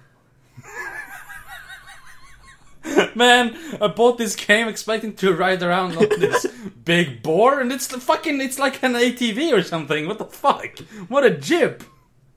This game sucks. Imagine Anyway, a game let's move where on. you actually ride around on boars, though. There is a game like that. There is? I want it. part of Crash Bandicoot. You ride around on a little pig. That's no, quite I mean And it like was an actual epic game, not it like just a makes PlayStation sense. kiddie game. Yeah. I mean like Mountain Blade. Yeah, Patrol. like Total War Warhammer. You play like one of the dwarves and you ride on a warp boar. No, those are the orcs. In the Warhammer, the orcs ride boars. Oh, okay, fair enough. So moving on to Dwarves the ride game fuck all. that you really were Don't they ride surprised goats at least? No, Come on, what is they this? ride nothing, but they have cannons. So fuck you. Alright. Anyway, Dark Souls 3. You guys fucking hype? Oh yeah. Cautiously optimistic. Whoops. Really? I've heard that the guy who made Dark Souls 1, who was the reason it was good, The director or and whatever. who didn't make Dark Souls 2, which is the reason it was such a disappointment, is making Dark Souls 3. I'm Yeah. not entirely sure what that means, so I'm going with, yeah, might be good. Yeah, I agree. Dark Souls 2 was disappointing, but only because it was compared to quite a great game, in my opinion. Dark Souls 2 was definitely playable. It's fun. I haven't gone back and replayed it, but I played it all the way through and I enjoyed it. So, why not? A sequel, even if it is just as good as Dark Souls 2, it'll be passable. I'm looking forward to playing it, Dark Souls 2. Oh, yeah, you haven't done it yet. Did you fucking finish Dark Souls 1 yet? No, because I lost my save, so... Oh my god! Why didn't you use Steamworks? I did. When I tried to transfer to Steamworks, I fucked something up and lost all my saves. Oh no, disaster on top of disaster. smart. Christ. Volume, have you played Dark Souls? Actually, I've not. I've seen. Casual. No, I've seen lots of playthroughs of it, and I just. You I, are the 1%. I am. I'm the 1%. I don't know. Maybe I need to play it to understand it, but I can't see myself enjoying it. It seems like it's got an interesting combat mechanic, and there's difficult and hard monsters that are going to make you rage because it's very difficult to kill them. But is that? I mean, You like Monster Hunter. Why do you like Monster Hunter? I can't answer the reason why I like Monster Hunter and I don't like the concept of this. Maybe it's the type of style that it is. I think that the combat... I mean, I've never played Monster Hunter. I've seen it a little bit. But I think that the way the combat works in Monster Hunter, it's quite tactical and strategic, and you're fighting these big badass monsters. I think it translates quite well into the experience of Dark Souls. Except it doesn't have like the grindy element where you do it for like repeatedly for armor upgrades and all that kind of stuff. Instead, you progress to the But that's the fun to bit. the next level. But yeah, but I mean, if you like the combat in Monster Hunter, you should at least give Dark Souls a try. It might be a really excellent. Yeah, game. I mean, definitely need to try it out, even if it's just for the sake of getting into a couple of combats and seeing if I like it. I mean, I've ditched a lot of games and said, no, I'll never play that. One of the examples that I'm so glad that I gave into was Bastion a long time ago. I really thought it was overhyped and boring, and then I played it and I didn't stop. I played it until I finished it. So I stopped playing Bastion because I thought it was overhyped and boring. But the narrator, man, he was so good. Yeah, I mean, Bastion was alright. I never finished it though. Let's talk about XCOM 2. You guys hype for Snake Tits? Snake Tits, guys. Snake Tits! It's I just mean, it's kind of a slap in the face that they basically make canon that you fail XCOM 1. Is it though? How many times have you failed at XCOM 1? And how many times have you won? I refuse to answer that on the grounds that it may massively damage my side of the discussion. I think it is excellent that you fail in XCOM 1, because you fail in XCOM 1. I mean, unless you're playing easy mode and save scumming, you're likely to fail. And why shouldn't that be the canon? I mean, yes, there is an ending to the game, but it's difficult to get to, and not everybody does. Most people, or at least many people who play the game, have probably never beaten it. They end up They failing. pander into their but general they still audience. enjoy it, and they would still buy the sequel. So, slap in the face, maybe it's A small slightly one, sort a of small one. anticlimactic, but I think it's actually quite neat, and I think it makes sense for the type of game that it is. I mean, if they started from when you won the game, then it'd be like, wow, these people expecting me to win the game? Fuck that, I can't play it. They're not pandering to my needs. I think XCOM 2 will be good. It looks more or less like a big expansion to XCOM. So, yeah, XCOM is a nice game. So I hope whatever. they tweak a few gameplay things. I hope they make it a little bit more detailed. Yes, one of the things that I really hope they do is make like gunfire actually have vectors. follow... Yes. Yeah. Like what the fuck's it called? Like physics, I guess. Like have the gunfire have physics. You mean like they were able to do in 1904? Yeah, the way it works right now is just a dice roll, and then you get to play an animation, and it doesn't matter if the gunshot goes through like a wall or some shit because the hit has already been determined. So like the first hit might hit, but then the next couple might miss or something, or yeah, or it looks like it hits, like the soldier's accuracy rolls 100%, but then there's a fucking light post in the way or something, so the shot misses because it hits the light post. Stuff like that. It doesn't allow for it, which is a bit of a shame. and then things like shooting through walls that are breakable. I don't know if that's in XCOM 1 or not. I mean, have you played the old XCOM? I've only seen it. I've never played it. I'm a super Because casual member. in the old XCOM, basically it aims your shot at the alien, then it has a dice roll that determines how accurate your shot is, and then depending on that, the shot deviates from the aim, and then it actually travels that path until it hits something or leaves the level. Yeah, exactly. Which is very fun. Also, they should remove the free alien turn, which pisses me off. But let's not get too stuck on this. You know what I really want? Facing. For soldiers? For everyone. For like Overwatch and stuff like that? Yeah, for like, if you sneak up behind someone, they don't see you. Yeah. Remove yeah, 360 I definitely vision. agree. Yeah. Well, That was a big part of the old games. Then you'd have to have like another stat, almost like stealth, being able to walk up behind someone without them hearing you. No, that would just be a certain range. Yeah. You wouldn't need to make it that complicated. You could still have facing to some extent. You could have like a cone shape just in front of the character that determines what he sees and what he hears. Yeah, makes sense. But yeah, so I see you've penned in Shadow Warrior 2. Is that something you're hyped for, Anderson? Yes, Shadow Warrior is probably like the modern last 5 years game that I've enjoyed the most. Is that the one that's a remake of a 90s game where you shoot things and it's kind of boring? Yes. And I don't remember, because they did another one, Shadow Warrior, and then another like Asian-y ninja type game. Well, they also did Shadow Warrior Redux, which was basically a graphics-upped version of the original one. No, Rise of the Triad, I think I'm thinking of. Which was kind of bad, I think, but I didn't ever play Shadow Warrior. Shadow Warrior is really linear. If you're looking for a sandbox, fuck off. This is a roller coaster. Alright. Is there a story to Shadow Warrior? Yes, there is. Something about assassins and a sword and demons. And The fact that you it's say actually something really about. cool. I cried. Really? A little bit, yeah. Why? Because of a character and his story and what happened to Was him. it actually emotional, or did you cry from laughing, or like... No, actually emotional. One of the characters in the first Shadow Warrior game has a story, I would say, as tragic as any of the Dark Souls bosses. Fair enough. Alright, you kind of made me hyped to try it now. So what's... have you seen anything of Shadow Warrior 2? I don't know if there's a trailer out yet, or if it's just rumor. There's a release trailer. And Okay. it's the main character, older, and still getting up to shenanigans. That's cool. Alright. One thing Worked that's for a Metal Gear little Solid. bit of a letdown is that they're going for a multiplayer approach. So like co-op, or actually like deathmatch? 4-player co-op. Oh, yeah, alright. Well, there's quite a lot of fun games there for 4-player co-op, I think, but... I hope yeah, the game fair isn't enough. built around it. I mean, if it's an option, cool, I love options. But if it's kind of multiplayer is the default mode, but you can take the second class You can play it citizen solo, role. but you play with 3 I mean, bots. Halo can do it, so it must be a possible option. I actually am kind of the opposite. If they're gonna make it a 4-player co-op, they better fucking build it around it, because otherwise it's not gonna work.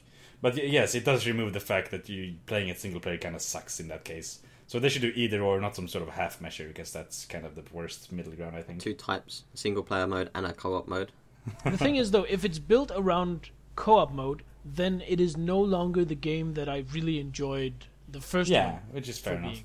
I thought it was sort of like a Doom-style shoot-'em-up. You just like blasted through a lot of Yeah, shit. and cut them with your katana. And How do you do that in the co-op? I mean, yeah, you can do co-op in Serious Sam, and it's just fun as shit to run around with 8 people on a map blowing up headless things running at you and stuff, but it's... But if this goes... not really a co-op game in that But if sense, this because is you're a just like linear playing single playing story together. roller coaster with co-op, that, Yeah. I don't know myself. From the trailer, though, it seems like there won't be more of the main character. Like the trailer ends with, and this time, I brought a few friends, and then you see two different characters come into view. So Alright. if you're playing co-op, one will play the main character and the others will play side characters. Alright. Oh, it looks pretty interesting. I'll have to check out Shadow Warrior 1, actually, because I kind of glossed over it, but I have heard a couple of good things about it. Alright, the next game on the list, I am certain that at least you both and me... Rise up! Some reaction to. It is Street Fighter 5. Yeah. Fuck yeah! I'm super hyped for this. Is it about damn fucking time? I've been watching stuff about this today, about the new mechanics and so on, and it looks really cool. Yeah, Tell me about them. Okay. They are introducing... Ultras are out. Oh no! What do I do on Wake Focus Up? Attack is out. Oh no! What do I do? what do I do? I literally do it about 7 times per match. What does Shimuri do? And you have a V gauge and an EX gauge. What's a V Your gauge? EX gauge is the simplest one. You gain EX meter by doing damage. You can use it for EX versions of special moves, and if it's full, you can do your critical art, aka your super. Same as usual then. Okay. Right. Your V gauge, you gain by taking damage.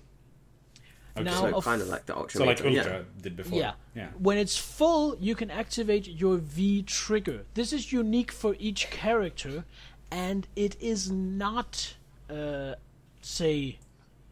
Ultra move. It is more like you go into a special state. For example, Chun-Li, when she goes into V trigger, all her moves do multiple hits. Like a simple jump-in kick does 2 hits. Okay. All of a sudden, which we're not sure yet what that does specifically, but it's probably going to open up a lot of juggles and fun combo stuff and pressure. Ryu goes into Denjin mode where he can do a Denjin Hadoken, so he kind of gets an Ultra Hadoken out of it.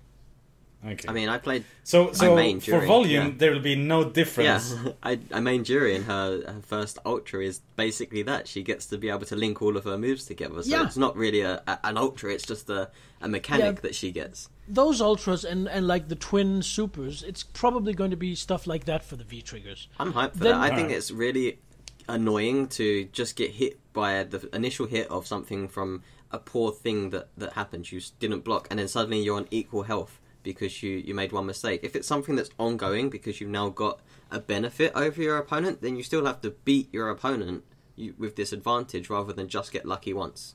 Yeah. Yeah, They sure. have V counters, which is 1 bar of your V gauge if you're not saving up for your V trigger. Sorry, I have to stop you. Do you know why it's called V gauge and V meter, whatever? Honestly, knowing Capcom, because it's Street Fighter 5, aka Street Fighter. Oh God, no! It's the it won't. 5 It'll be gauge. Vengeance, surely. I didn't even think about that. It's Street Fighter V, of course. Yeah, that's probably it. But V trigger and V whatever sounds terrible. It's going to be Vengeance. It must be. I mean, you're getting hit and then you can use it. Yeah, well, whatever. So you can counter? Is that like a combo breaker or what? That is like a push block. If you are being hit and you're blocking it, not if you're being Parry? actually hit. No, it's kind of a pushback that nullifies the attack and puts you at advantage. So kind of like when you grab each other at the same time and you sort of jump back, but in this instance, you'll get the frame advantage to be able to push to put them on pressure after. Yes and no, because the V parry, from what I've read, is also going to be different from character to character. So exactly what it does is different. Like one character's V parry might change sides with the opponent, one character's V parry might push them back. And finally, there's the V skill, which is V-skill. on the same button command as focus attack, and that is a unique skill that doesn't cost any meter that characters have. Like Chun-Li, her jump is very tall, but doesn't go very far. Her V skill is a jump that does a hit on the way up and goes diagonal, so it carries her much farther than normal. So that suddenly gives her some approach shenanigans, whereas Ryu's is a parry, a straight up parry. Ryu. No, please, it's Ryu. No, it's I disagree. Very much. But yeah, the okay. actual Japanese pronunciation is basically the semi-impossible Ryu. It's Ryu. Come on. Sorry to sort of interrupt you here, but while the three of us find this fascinating, I believe. I'm really hyped for this game, and I'm a big fan of Street Fighter 4, except for the fact that it's a Capcom game, so that's kind of a negative, but hopefully Street Fighter 5 will be good, and we won't have to wait 6 fucking months for it! Jesus From what I read earlier, Christ. someone said something about March 2016. For the Xbone and PS4, No. and it's fucking November 2046 for It's us! not coming on the Xbone at all. It's PS and PC exclusive. Oh, So no. all hype gone. Let's talk about a different thing then, because that's out. Yeah, Who all cares? I've gone. I can't play it on my Xbone. Fuck that. So, Anderson, I hear that you are a big fan of the Fallout series, excluding a couple of games. But Fallout 4 has just been announced, and it's gonna be hyped up on E3, I have no doubt. Do you have any opinions on Fallout 4? I saw the trailer and I was underwhelmed. But that's because the trailer... But there's a dog! That's But because the the dog was trailer didn't terrible. really say anything. The trailer said, yes, there was still a war. Yes, the world is still fucked. And guess what? Yes, this is still Fallout. Pre-order now. Yes, that's my reaction exactly. Oh, okay, well, this is Fallout. Okay. So what is special about the game? Has something changed? There's a dog, I guess that's important. Call of Duty added dogs. Is there anything else now? No? Okay. Well, it's Fallout. I'm guessing, though, this was the earliest trailer. This was basically the trailer to tell us, hey, guys, there's going to be a Fallout 4. There are probably going to be more trailers later on that is going to do what we're missing right now, that's going to try and hook us. Yeah. So it's set in Boston this time around, in Massachusetts, which correct is spelling of that. different, I guess. It's always been set in the West before, right? Or was Fallout 1 and 2 set in the West? I've never actually played them. I think one of them was set in California. I don't remember where the other was set. Yeah. I'm not even sure. Because there's like the Brotherhood of Steel and New California Republic and all that stuff. The thing is, I'm not necessarily a huge Fallout fan so much as I grew up on Fallout. I mean, I played them eons ago. Yeah, back in the 1800s on the wooden blocks that you guys placed on the ground. On my difference engine. Yeah. But basically, we had the discussion, Anderson, about how you were basically rather unhyped for this because it's Fallout, but it isn't Fallout 1 and 2. The thing, I mean, if you ask anyone why they hate Fallout 3, whether they like Fallout 3 or not, they will answer because it's all brown.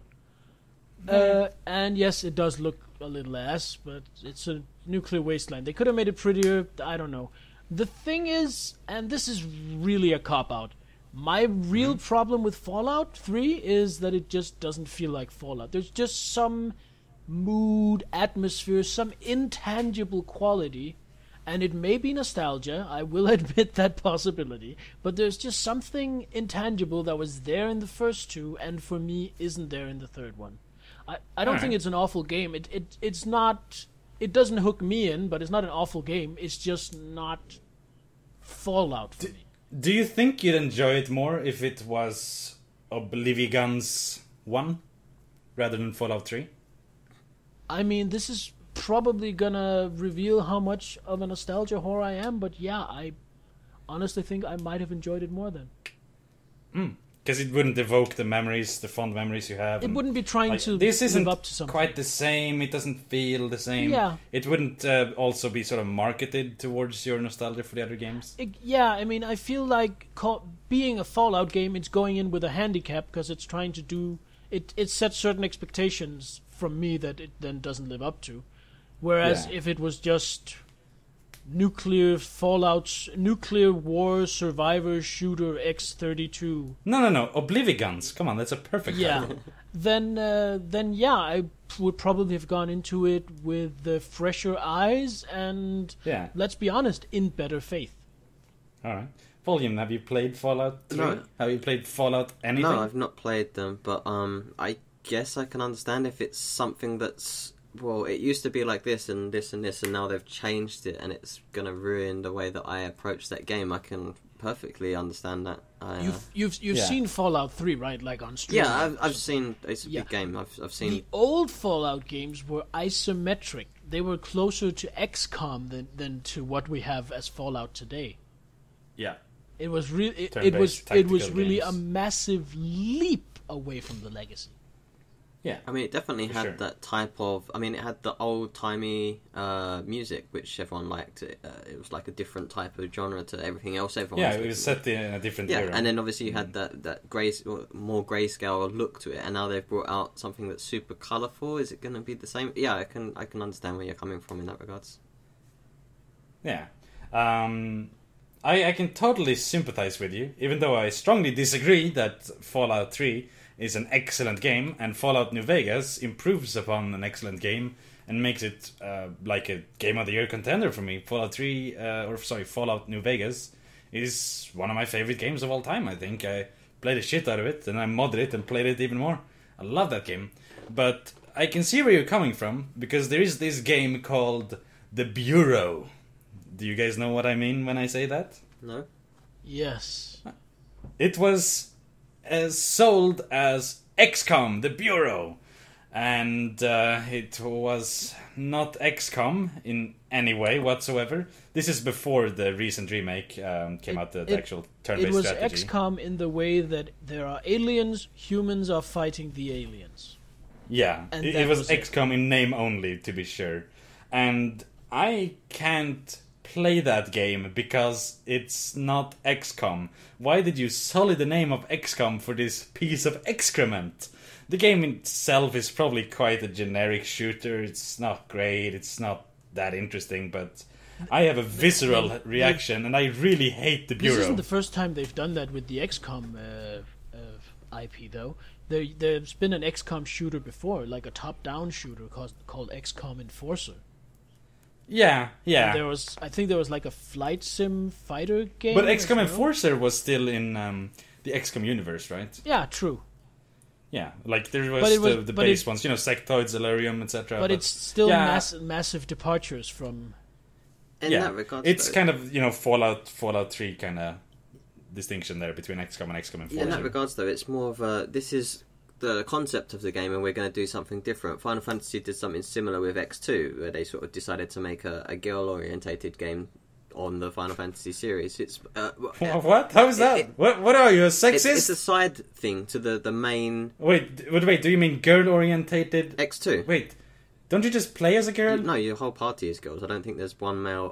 I'd never. Oh wait, X2. Oh, I thought you meant Yeah, X like 2.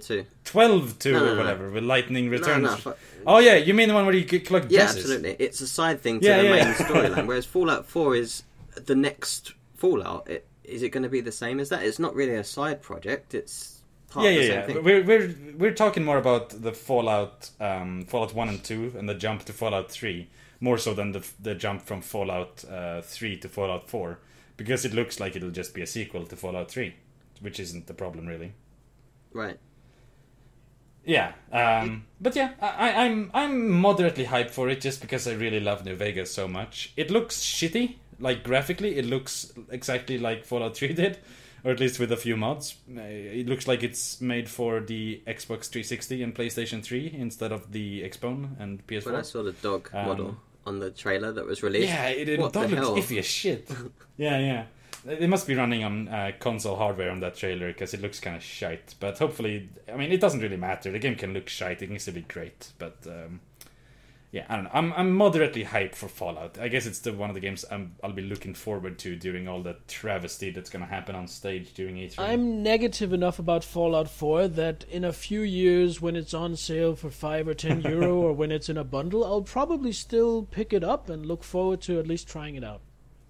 Speaking of sales, the summer sales are coming out, or coming up on Steam, and they're already active on Good Old Games. Or wait, it's not called that anymore, it's just called GOG. And yeah, you better prepare your wallets, I guess. Are you the kind of people, Volume, are you the kind of person who splurges on games and then never plays them during the sales? No. I think I've bought maybe 3 or 4 games that I never actually It's played. fucking casual, man. I've obviously... Come on, you're not a real gamer unless you have a library of over 1,000 games that you've I think never I've played. got maybe 60 or 70 games on my Steam. If Jeez. we're talking gear score on Steam, I'm probably a level 20 noob as well. How about you, Anderson? I probably have 300 games on Steam I haven't played. A Alright, lot of fair those enough. aren't games I bought to buy them, though. Is it bundles? Yeah, a lot of them are like chaff I got in a bundle where I wanted one or two Yeah. of the games. Yeah. But no, I don't have that many games I've never played. I'm more awful about a different thing, which is where I get a game, I get really hyped for it, I play it for 2 hours, I have a lot of fun, and then I stop. Like, oh man, I can't wait to finish Then I this. stop because, hey, it's time for bed, or it's time to get something to eat, or some asshole Yeah. wants me to do a podcast. And then somehow I just never get around to getting back to it. I kind of look at it and I'm like, oh, I Yeah. could pick that up again. Yeah, I feel more like Street Fighter right now. And then a couple of months have passed. I was like, oh, I could go pick that up again. It's been so long, I've kind of forgotten about it. I'd have to start all over anyway. I Is don't that feel like mentality starting all why over. casual games have become more popular recently? Because there's this lack of devotion to a game. Different interests distract you, and it's easier to just pick up and drop a casual game without any storyline. I definitely think that's a part of it, yeah. Yeah, for sure. But yeah, I'm bad at committing to a game. That's actually that's the that's the other selfish reason. You know, apart from being an attention whore, that's the other selfish reason I started streaming, because I thought that streaming would kind of compel me a little more to finish my games. Except when there's shit and have ass boss fights and are crap and fucking tentacle monster fuck Ming Xiao fuck ass shit, and then I just drop the game because fuck. You're just terrible because you spec wrong. You should have gone into more blood magic. I mean, what is it called? Blood? What's the fucking Thaumaturgy. crafting thing? What? Thaumaturgy. What No, What no, no, game no. is this? I don't think it is an actual skill you can pick, but there's the term for like when you build things using blood or something. The fucking blood bending. What is it called? Come on. It's a big fucking theme in the game. Shit. You mean the whatever. flesh crafting vicissitude? Yes, flesh crafting. You should have clearly spec'd for flesh crafting, and then you could have built yourself a boat. There's a mod. Is Yeah. there? There's Oh. because the game only has the 7 Camarilla clans, and there are like Yeah. 13, 14, 16 clans in the world, depending on how deep you look. And of course, modders have been hard at work trying to make sure that you can play all the clans. Ah. Fair enough. And it's kind of easy with Um, vicissitude because you have bad guys using it, so kind of the animations and models for the transformations are already Yeah, in the that's game. true. Yeah. I just checked and I have 801 games on Steam. I've probably played 150 of those or something to a serious extent. I love the sales. Even though I'm probably not going to buy very much this year, there's not really anything I'm waiting for to drop in price. I have but, 604 games. huh, Here's nice. the thing, though. Uh, I've started doing this because I'm awful at completing games. I've made like a separate tag for completed games, and I have like, what is this, 30 games or so. I've completed Yeah. maybe 30 games on my Steam list. Then there are games like Street Fighter and Civilization that you can't really complete. Yeah, you can't But beat them. still, I've only completed 30 games on my Steam list. I am shameful to spray. Is that a problem, do you think? Like, do you actually think that... It's only... Would you prefer to finish more It's games? only a problem in the sense that I can look at several of my unfinished games and think, man, I would like to go back and finish that sometimes. I'd like to see how it ends.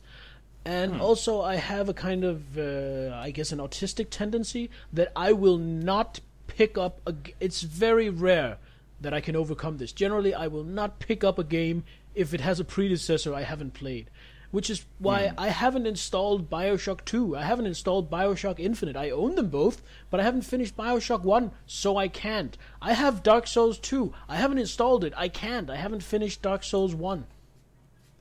Don't bother with Bioshock 2 or Infinite. If you didn't get through Bioshock 1 for whatever reason, then... I had a lot of fun with Bioshock 1, but then I went away to eat dinner, and I kind of never got back to it. Yeah, you should just replay it. It's worth it. It's also one of my favorite games, I think. I love Bioshock 1. It's very good. So atmospheric. Jesus Christ. Yeah, it's very nice. Even though it is basically just a dumbed down reskin of System Shock. Is 2. a man not entitled to the sweat of his own brow? Is a man not entitled to the ding of his tongue? But yeah, like, do you guys think that the Steam sales is a good thing for like the industry? Because there have been a lot of sort of not controversy but discussion around it, that they basically devalue games and people don't buy games because they wait for a sale, that kind of stuff.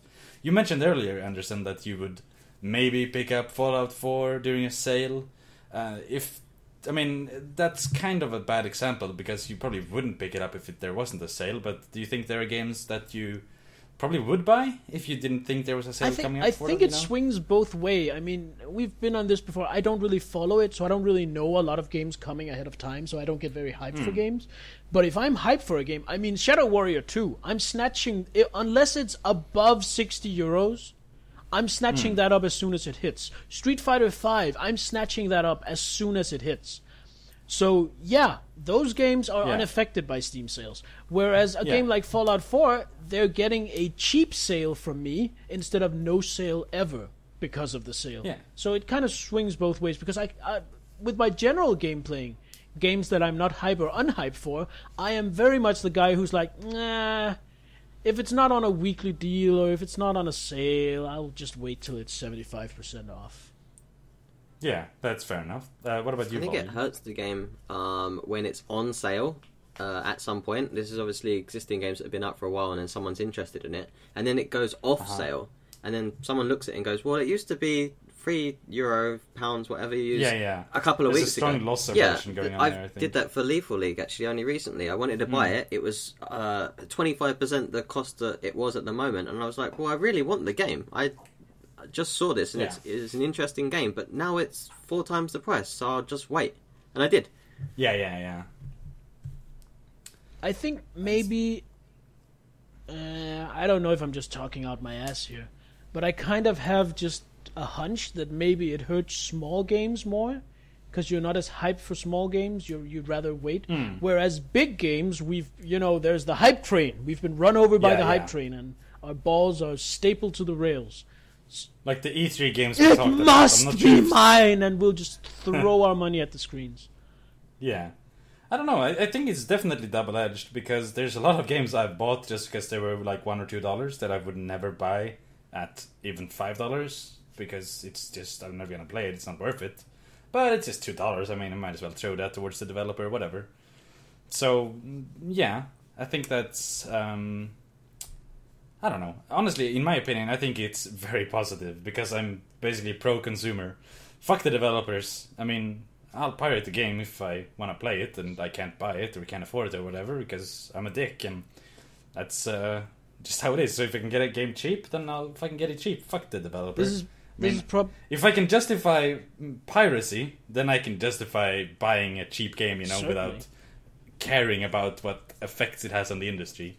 Even though I think it's quite interesting to discuss it. I'm probably just populist here and preaching to the choir, but I'm pro-developer. I'm just anti-publisher.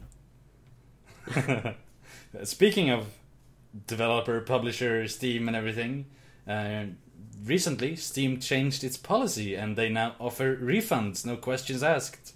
As long as you have not played the game for more than 2 hours and you bought it less than, I believe, 2 weeks ago.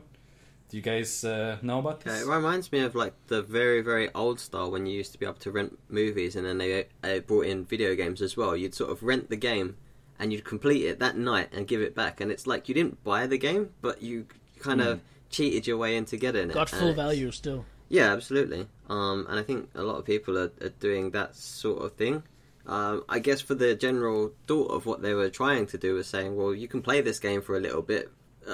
Obviously, you give us the money first off, and if you like it, then you'll probably keep it. But if you don't like it, then you can give it back. It will allow people to try the games a bit more, where they're not so sure. I don't know if I want to pay for that. If I do pay for it, then maybe I should just pirate it. That allows that to be removed. But then there's also... My message to those developers is make a fucking demo. Where did demos go? I want demos back.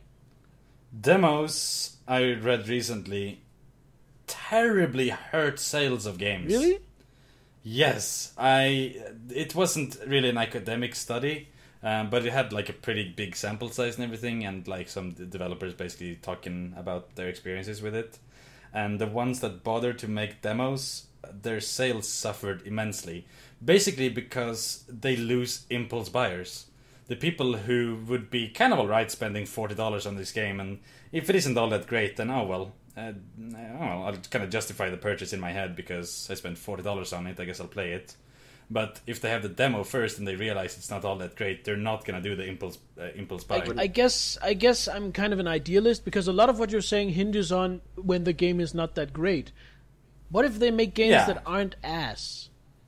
Yeah, well, that's kind of why I want the demos, because I want to know if the game is ass before I shell out my wongas for it. Yeah. It's also really expensive to make demos, because they have to be sort of representative of the game without being the full game, you know? Surely this is the same thing. You play the game for not an official demo, so you're not doing what the developers want to show you. You're just playing the first couple of hours of the game, and then you can give it back if you decide you don't like it. Yeah. Sure. I think your rental analogy that you mentioned earlier is a little bit flawed, because you can't actually beat the game, because you only have 2 hours. Back then you could, but nowadays probably not. No, not really. I mean, it depends what type of game, of course. The rentals you could beat because you could play them for 8 hours in a row and memorize the fucking level patterns and everything. I mean, we're talking about like NES rentals here, right? Yeah, not you know, like XCOM, whatever. Yeah, absolutely. Back when Blockbuster was a thing. Yeah. Aren't they still? I'm just kidding. But yeah, there's also the consideration that you buy a game and it doesn't work. Like, you can't get it to run. And before, it's been a real pain in the ass to get a refund on Steam. You had to contact support, and it was kind of up to them individually if you were gonna get a refund or not, or you had to go through this whole fucking process. Now it's just, the game doesn't run, I'll refund it, you get the money back, no questions asked. And surely the quantifier should be X hours played, where X is not 0, rather than 2 hours.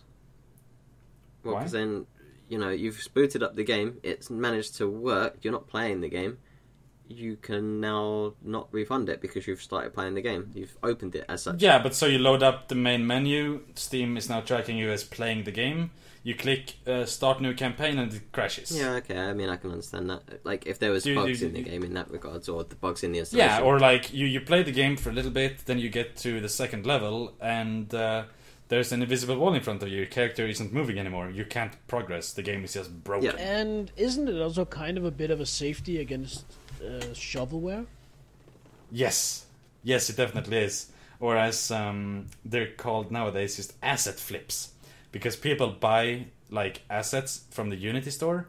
It can be like a game engine, and then they put like various 3D models and stuff they buy in it, and then they quickly put it up on Steam Greenlight and make a quick buck. But some of them are basically just buying whole games. There's like this one game that's available to buy. It's basically a cookie clicker example, I think it's called, or a clicker game example. It's basically like a $5 purchase to teach people how to make a clicker style game in Unity. But people have just uploaded that onto Steam Greenlight, and you offer it for $2 or like $1.99, and you get enough quick sales because it's so cheap, impulse buy, and then, well, you've made money, even though you've just uploaded something that you didn't actually make. As an aside, have you seen Clicker Heroes is now actually on Steam. Yeah. It's kind of depressing. I mean, the concept of it is kind of depressing, but they've really, to the benefit of Clicker Heroes, I don't play it, but I played it a little bit. I played it for, well, quote unquote, played it for like a month straight. Well, okay, I didn't play it that long. I made it for maybe cheated. a week, but even still, they've done a lot for. It's not a game where you just click and you get points. They've really added like. Yeah, there's kind of gameplay to it, kind of, but yeah, it's still not a game that should be on Steam because it has been up for free for a long time, and then they added microtransactions. You're like, what the fuck? Why is there microtransactions in this? It defeats the entire point of an idle game. Anyway, overall, Steam refunds, I have absolutely no problem with it. I don't think it will hurt the industry or anything. Even if it did, it would be worth it in favor of customers or consumers. Consumer right trumps basically corporate rights every day. There's going to be some growing pains for some Yeah. indie developers and so on, but as we settle into it, I feel like it's going to be good, and it's really going to put the gun on people just throwing out shit and basically not trying to deliver a game, just trying to get that impulse buy, as you were mentioning. I think that's probably one of the There biggest was things. there was a good tweet from somebody, I have no idea who, which basically said, instead of complaining about the refunds, how about you actually try making a game that people want to keep? Yeah. I think that's pretty much sums it up. There is also like the question of 2-hour limit. Some games are really short, like you can play through Gone Home in that time, and various other games you can play through Portal 1 in 2 hours if you just buy it and then play through it and then refund it, which might sort of change the way people make games to sort of pad them out with pointless filler to get above the 2-hour limit. But I think those fears are mostly unfounded. Like Metal Gear Solid. I don't think many people. I don't think many people will buy Portal, play it, love it, and then still demand their money back, because that's just a dick move.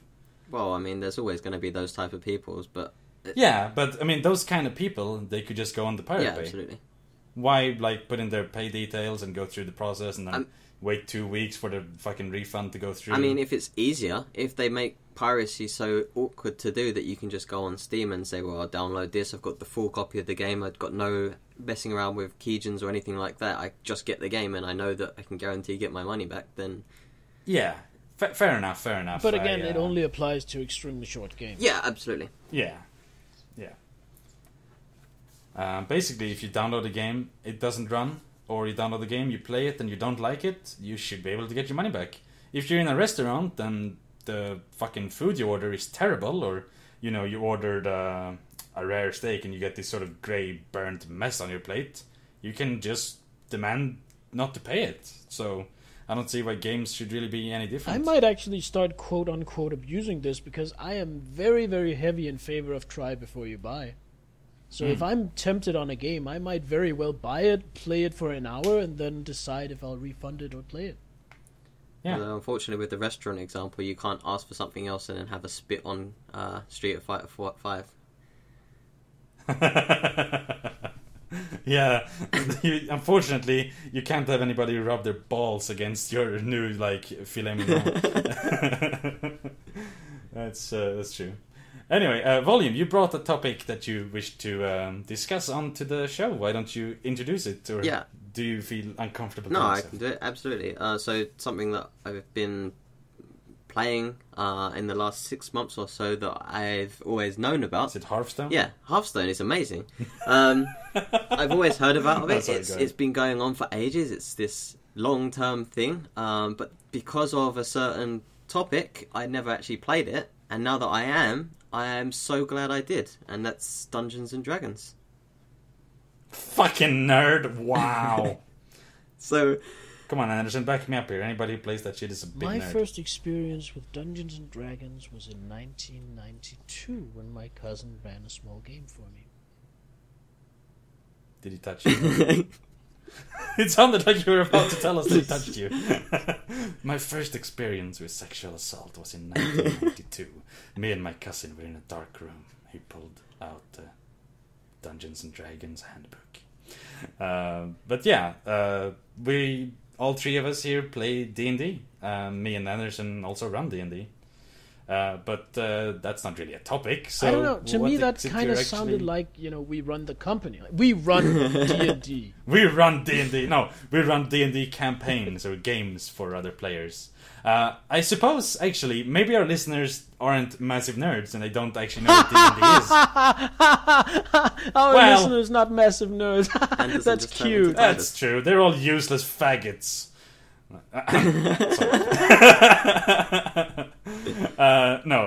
But yeah, Dungeons and Dragons. It's a role-playing game. You pretend that you're these heroes of yore. Heroes of yore. You're medieval dragon-slaying knights and whatever. Unless you play pirates, then you're heroes of Yar. Heroes of Yar? Yeah, it's pirates. What? Because Yar. Yar. But yeah, you pretend that you're a different character and you do things like fight goblins and rescue princesses. Well, not really. In Anderson's game, it's more like you fight goblins and then rescue their poor, trapped rape victims that are pregnant with mind-controlling fetuses. But that's another story. That's a true story. But I like to have some gravity to my games. Make it a bit real, Yeah. But yeah, it's a ton of fun. But it's not really a topic of discussion. I think you had some angle to it. Yeah, absolutely. Not a topic of discussion. Are you unfamiliar with the term edition war?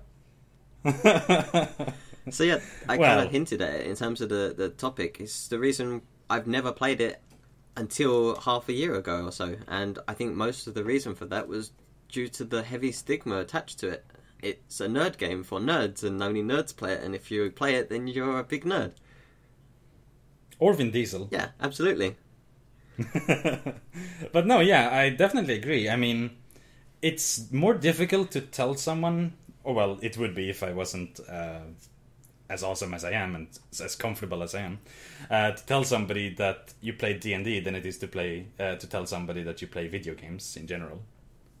Because it's still kind of weird, and like the stigma that arose in like the 80s and 90s about, you know, Satanism and stuff like that, it's still kind of there in some. I don't really feel it is in some ways. At least I think. not in my world. The stigma that's really attached to D&D is that you're a socially awkward, smelly, maladjusted nerd who lives in his parents' basement. Not that you're a dangerous Satanist. No. But I mean, like, it kind of started with that, and then you know, it kind of evolved from there. I don't know. It was the controversy in that time. But yeah, I definitely agree. Like, it's not something that quote-unquote normal people do. But, I mean, in that sense, I understand what you said. It's not Satanism, it's you're a smelly nerd living in your basement and you've got no social skills. But on that same line of tone, when you play the game, you need to be able to make social decisions on, you know, what you're going to do that would make sense here. And if you're playing with people that, you know, you're playing with other physical, real people, not an AI or anything, you have to make these social choices, and you sort of learn these new concepts on how to deal with people and make the right decisions. So plenty of psychologists agree that role-playing games are great for decision-making and critical thinking. Also, they're good with stuff like basic maths, and if you're not doing it in your main language, or if the books are in a different language, learning languages. But still, there's still the stigma that you're a perma-virgin if you do it. Yeah. Honestly, if I look at D&D, I'm not sure if I've ever had it, because I've always wanted to play D&D. I just never really had an opportunity. There weren't any groups in school or anything like that.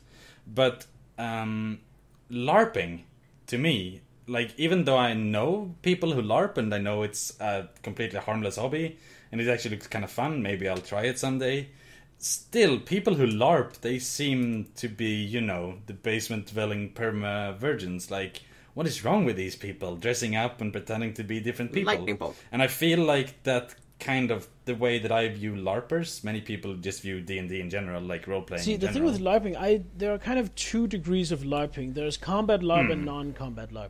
And combat LARP, you know, you're swinging foam weapons at each other's head. I hear you, no, you hit me. It's a bit silly, but... Around here, that is mostly the purview of 14-year-olds. And then a few adults who think it's fun to run that for them. Then there are the other LARPs, like a Vampire the Masquerade LARP, where you do intrigues and backstabbing and bullshit. And people I see there are mainly people from the role-playing environment, milieu, community, is the word I was looking for. Milieu, thank you, that's a great word. Well, it's also pretty much the Danish word, milieu. I know. Oh, well, it means environment. Yeah, but it also means that. It has multiple meanings. fair enough. Sidetrack. Those are mostly the people from the role-playing community that are kind of going off to university. In my experience, the Vampire Lives was pretty much the quote-unquote, and I don't want to put too much of a value judgment on this, the intellectual role-players. So like a bunch of Asians? Okay. So was it more highbrow than the people who sat there on the table? No, most of those people also played around the table, but most of those people wouldn't go swinging foam swords in the forest. I just remember the Vampire LARP I was in, and with a few exceptions, just about everyone that I can look back on as having been in that LARP, if I look at them today, if I still have contact with them, they're like psychologists or archaeologists, or one is a teacher. They're all like fairly educated people. I mean, you kind of attach like an actual age to that sort of thing. If you're running around fighting people with foam swords and stuff, if you saw someone doing that in real life, you know, a grown adult running around hitting people with a stick or whatever, you'd go, that guy is super childish. yet you're sitting around a group of people that are all, you know, having this intricate background of their own story and talking. That's an adult thing. Yeah, that's fair enough. Yeah, there's definitely a difference between whatever combat LARP and I mean, you see this like YouTube video, the famous one, you know, lightning bolt. I hope you've seen it, otherwise I just sound like a retard right now. But they're basically a bunch of like fat nerds running around in the forest throwing bags at each other, pretending they're spells. It seems silly, but if it's fun, whatever, feel free to do it. But yeah, I think that's kind of the same view that many people have about just role-playing in general. I think that a lot of people think we are just silly children who just tell fairy tales to each other, and like it doesn't make a lot of sense from the outside. Aren't we though? Yes, but I mean, I think that's where a lot of the confusion lies. We are, in essence, but yeah. there is just a different mentality to it. It's not seamless like when you were a child and you were making play stories, and you know the concept of the story didn't make sense. One plot didn't roll into the next one. Yeah, to me, it's just a more structured, better executed version of the same. Honestly, I want to go back to the whole thing I was going on about with how we put too much value judgment in words. I want to say, just go out and say, role-playing games are childish as all hell, and that is not a bad thing. Yeah, fair enough. I just want to make a point, something that I noticed that I thought was funny. We're basically talking about there's these stereotypes that only nerds play D&D, and it's only super nerds that play like that LARP. And then Anderson, you kind of finish your story with like, yeah, all of the people that used to LARP, they're basically like scientists and professors and mathematicians. And you just started telling us all of these professions that are basically nerds.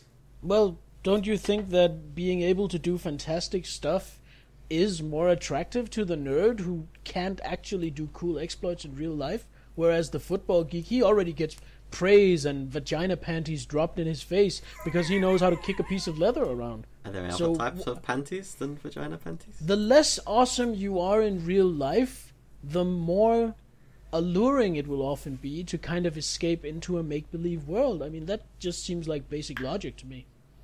Yeah, that's fair enough. The more boring your real life is, perhaps. D&D. I mean, he's got the action movie life, and what? Yeah, that's true as well. Maybe that's an exception, though. Yeah, I guess. I don't know. But yeah, I think there is kind of a stigma to D&D, but I don't think it's as bad as it was, or I don't think like it is prohibitively, I don't think it's prohibitive for people to join the community or whatever you want to call it. It is nerdy, though. I mean, if you just look at whatever, like a D&D forum or whatever, there's gonna be people there who basically are these kind of social rejects who have replaced their social interaction with role-playing because it's just so much simpler for them to escape into this fantasy world. Really double standardish about what is nerdy, because I know the rules for grappling someone in D&D 3rd edition. No, you don't. They're too complex for any human to grasp. That's nerdy, but is that more or less nerdy than knowing how many goals John Gillingham or whatever from Manchester United has averagely scored per season for the last 13 years? Yeah, is knowing what kind of a monster Cacodemon is. Is that more nerdy than knowing which player scored the winning goal in the 1948 World Cup? Yeah, exactly. That's a totally fair point, but yeah, there's a different social acceptance. Like, sports are nerdy and people like nerd out about them, but they're not considered quote-unquote nerds. My point exactly. I don't know. I think you have a very valid point. There is really a value judgment in society, though, between different types of hobbies. Some of them are treated as normal, some of them aren't. I mean, you might raise an eyebrow if you tell somebody, like, I enjoy playing D&D, but if you tell somebody I watch football or soccer, nobody's gonna care because it's normal. Everybody does. So I guess we're done with that. Speaking of nerd culture, though, Anderson, you also had a bit of a pet topic, I think, this episode. Yeah, I just thought it would be interesting to get you guys' perspectives on this. I am, as probably at least everyone in the community know by now, is not exactly a secret, trying to turn my life around and trying to stop being a fat fuck who's going to die of heart failure at 50. And 50? Wow, that's old. Yeah. Wow. 27 here. So I'm working out. I'm eating not healthy all the time, but healthier, and generally trying to do a lot for it.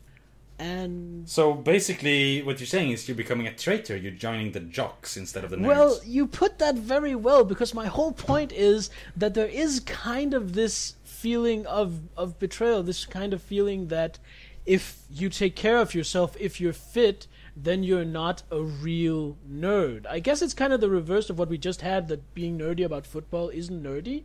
Being nerdy about going to the gym and being kind of obsessive compulsive about getting your proteins and getting your lifting isn't proper nerding, so you're a fake nerd. And even if you don't need to be like obsessive compulsive, if you eat a fucking salad or something instead of munching on a pizza during like oh my god, you ate something that wasn't ramen, how dare you, your waifu must hate you. I think it is slightly ironic that one of the questions we have as the establishing questions for the podcast is, so how much of a fat nerd are you really? Because fat and nerd, they go together, at least in my mind. It's like, the fat nerd stereotype. No, actually, in my mind, there are two stereotypes, and they're equally valid. There is skinny and pale? There's fat nerd or there's skinny nerd. Yeah. That's true. Pencil neck geek. Yeah, exactly. But like either one doesn't go to the gym. They don't go running. They don't exercise. They don't play team sports, etc. Well, I mean, and then you have Vin Diesel. Yeah, then you have Vin Diesel. And I mean, nobody would say that Vin Diesel isn't a real nerd. At least not to his face. I mean, I'm calling out Vin Diesel right now. He's not a real nerd. Gain some weight, you skinny fuck. I'm calling out Vin Diesel right now. Your team against my team. D&D, 4th edition, 15 level parties, 5 characters each, deathmatch. I will crush you. I don't know. I wouldn't say that these are necessarily mutually exclusive. I think that there's definitely a concept where it's typical for that type of skinny nerd, fat nerd to be a nerd. But no, I think that if you are, treating your body right, you're lifting weights or you're eating right, you're taking care of your own body, I think that's a good thing. I don't think that it detracts from how nerdy you are, because it's separate. Yeah. I agree, but there just seems to be a general preconception about it. Yeah. There's almost like a distaste for physical activity. Like it's not, it's not heresy, especially not these days, but it's almost seen as a bit kind of looked down upon, I guess, or at least seen as unnecessary, seen as, you're joining the wrong team, you're doing something. This might just be my natural to arrogance, or it might just be because I'm actually trying to get fit. But do you think there's an element of sour grapes in that? Definitely. I was about to basically relay an anecdote, I guess, or tell you my life story. Because I am a very fat person and I'm a very nerdy person. I'm quite socially isolated. I don't have a lot of real life friends, or AFK friends, whatever. And I think they are strongly connected. So I think there actually is something to this stereotype. While I was younger, I played soccer and all that kind of stuff, but I never really liked it. I preferred to just stay home alone. I was kind of an introvert. And eventually I stopped playing sports, and then I started gaining weight, and I became fat. And it's kind of like, I don't know, I wasn't naturally inclined to do things like sports, and things like sports kind of are connected to, not popularity, but I guess they're kind of, popularity, I guess, like normalness, if we compare it to sort of nerdiness. So I think there is a connection where people who are sort of on the sidelines of society, but more like the sidelines of high school or school, whatever. Maybe they're bullied and they choose to sort of withdraw or whatever. They tend to become these pale, skinny nerds who don't exercise, or they become like fucking land whales, because it's just a natural consequence of sort of isolating yourself and being an introvert. I'd say there's a pattern towards that, and you'd sort of change the way that you approach different aspects because you're being treated differently by society. It's, I can't fit in with this group, so instead I'm just gonna do my own thing and make my own enjoyment. But then on the flip side, I think there's also a strong element of what you personally enjoy. I grew up in a very chav type world, I guess. Absolutely. Yeah. I played football. I was relatively social and had quite a lot of friends in my first school. I thought you were about to say I was relatively sober. Yeah, I was also relatively sober some of the time since I grew up in East London.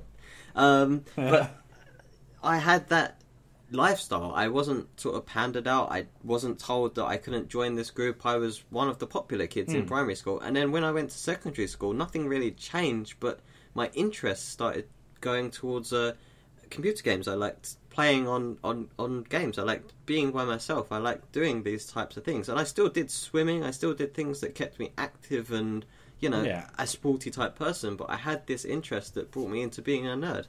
Or what's considered a nerd, at least. Yeah. Well, it sounds like you're a nerd, but not necessarily a social reject. Well, I am now. You are? Fucking,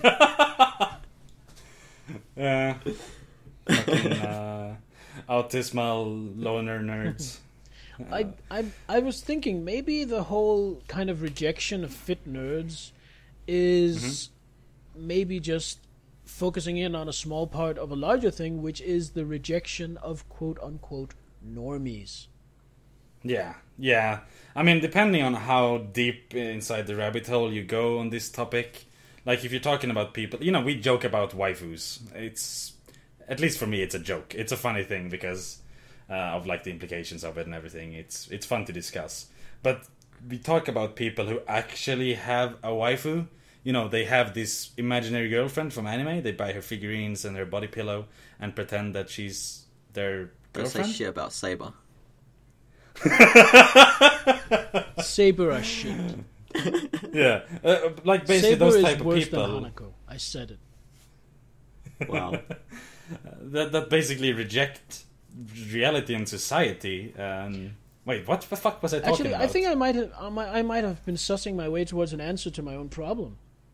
Because not all nerds are social rejects, of course, but isn't nerddom, or hasn't nerddom traditionally been kind of a refuge for social outcasts? Yeah, if you don't fit in anywhere else, then you go sit with the nerds and you'll fit in there because they'll accept anyone. So yeah, like outcasts stick together. So maybe the resentment comes from, hey, you could fit in anywhere. What the hell are you doing here? You don't belong here because you belong in the actual world. Yeah, I mean that makes some sense. Like, this is ours. This is our club. You're not allowed here if you're not one of us. What the hell are you doing? Like, this isn't something you choose. You're born into it. I didn't choose the You nerd can't life. just choose to become a nerd. It's something that was thrust upon the rest of us.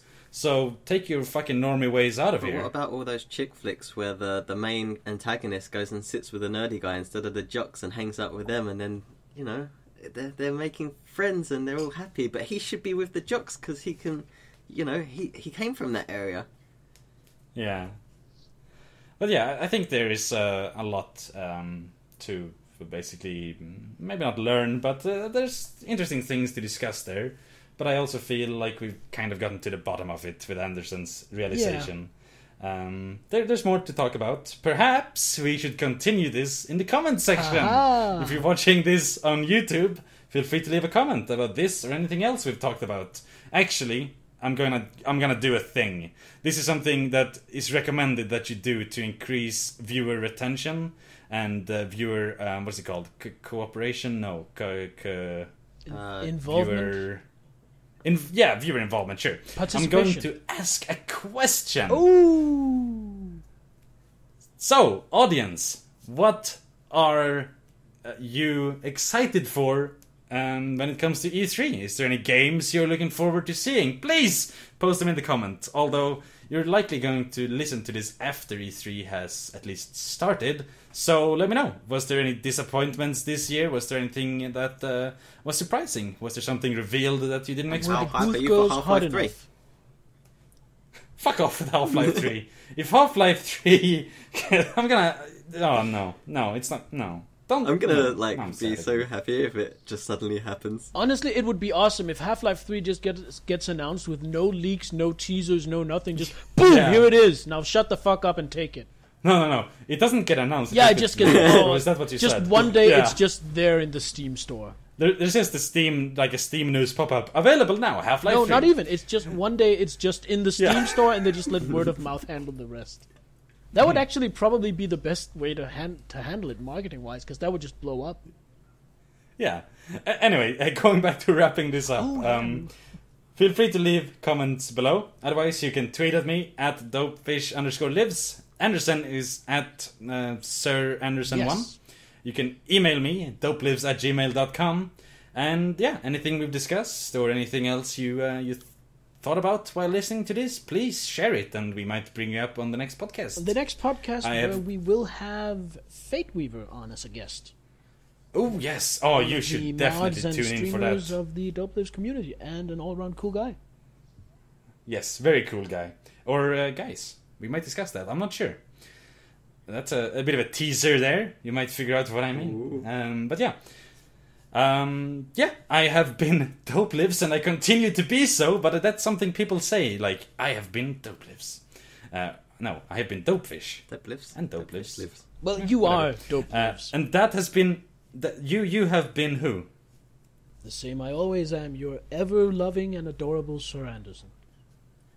Alright, and our guest today has I've been Volume.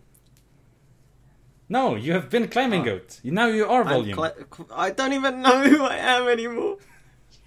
And with that, we're gonna leave you, dear audience. Thanks a lot for listening. Bye-bye. Bye.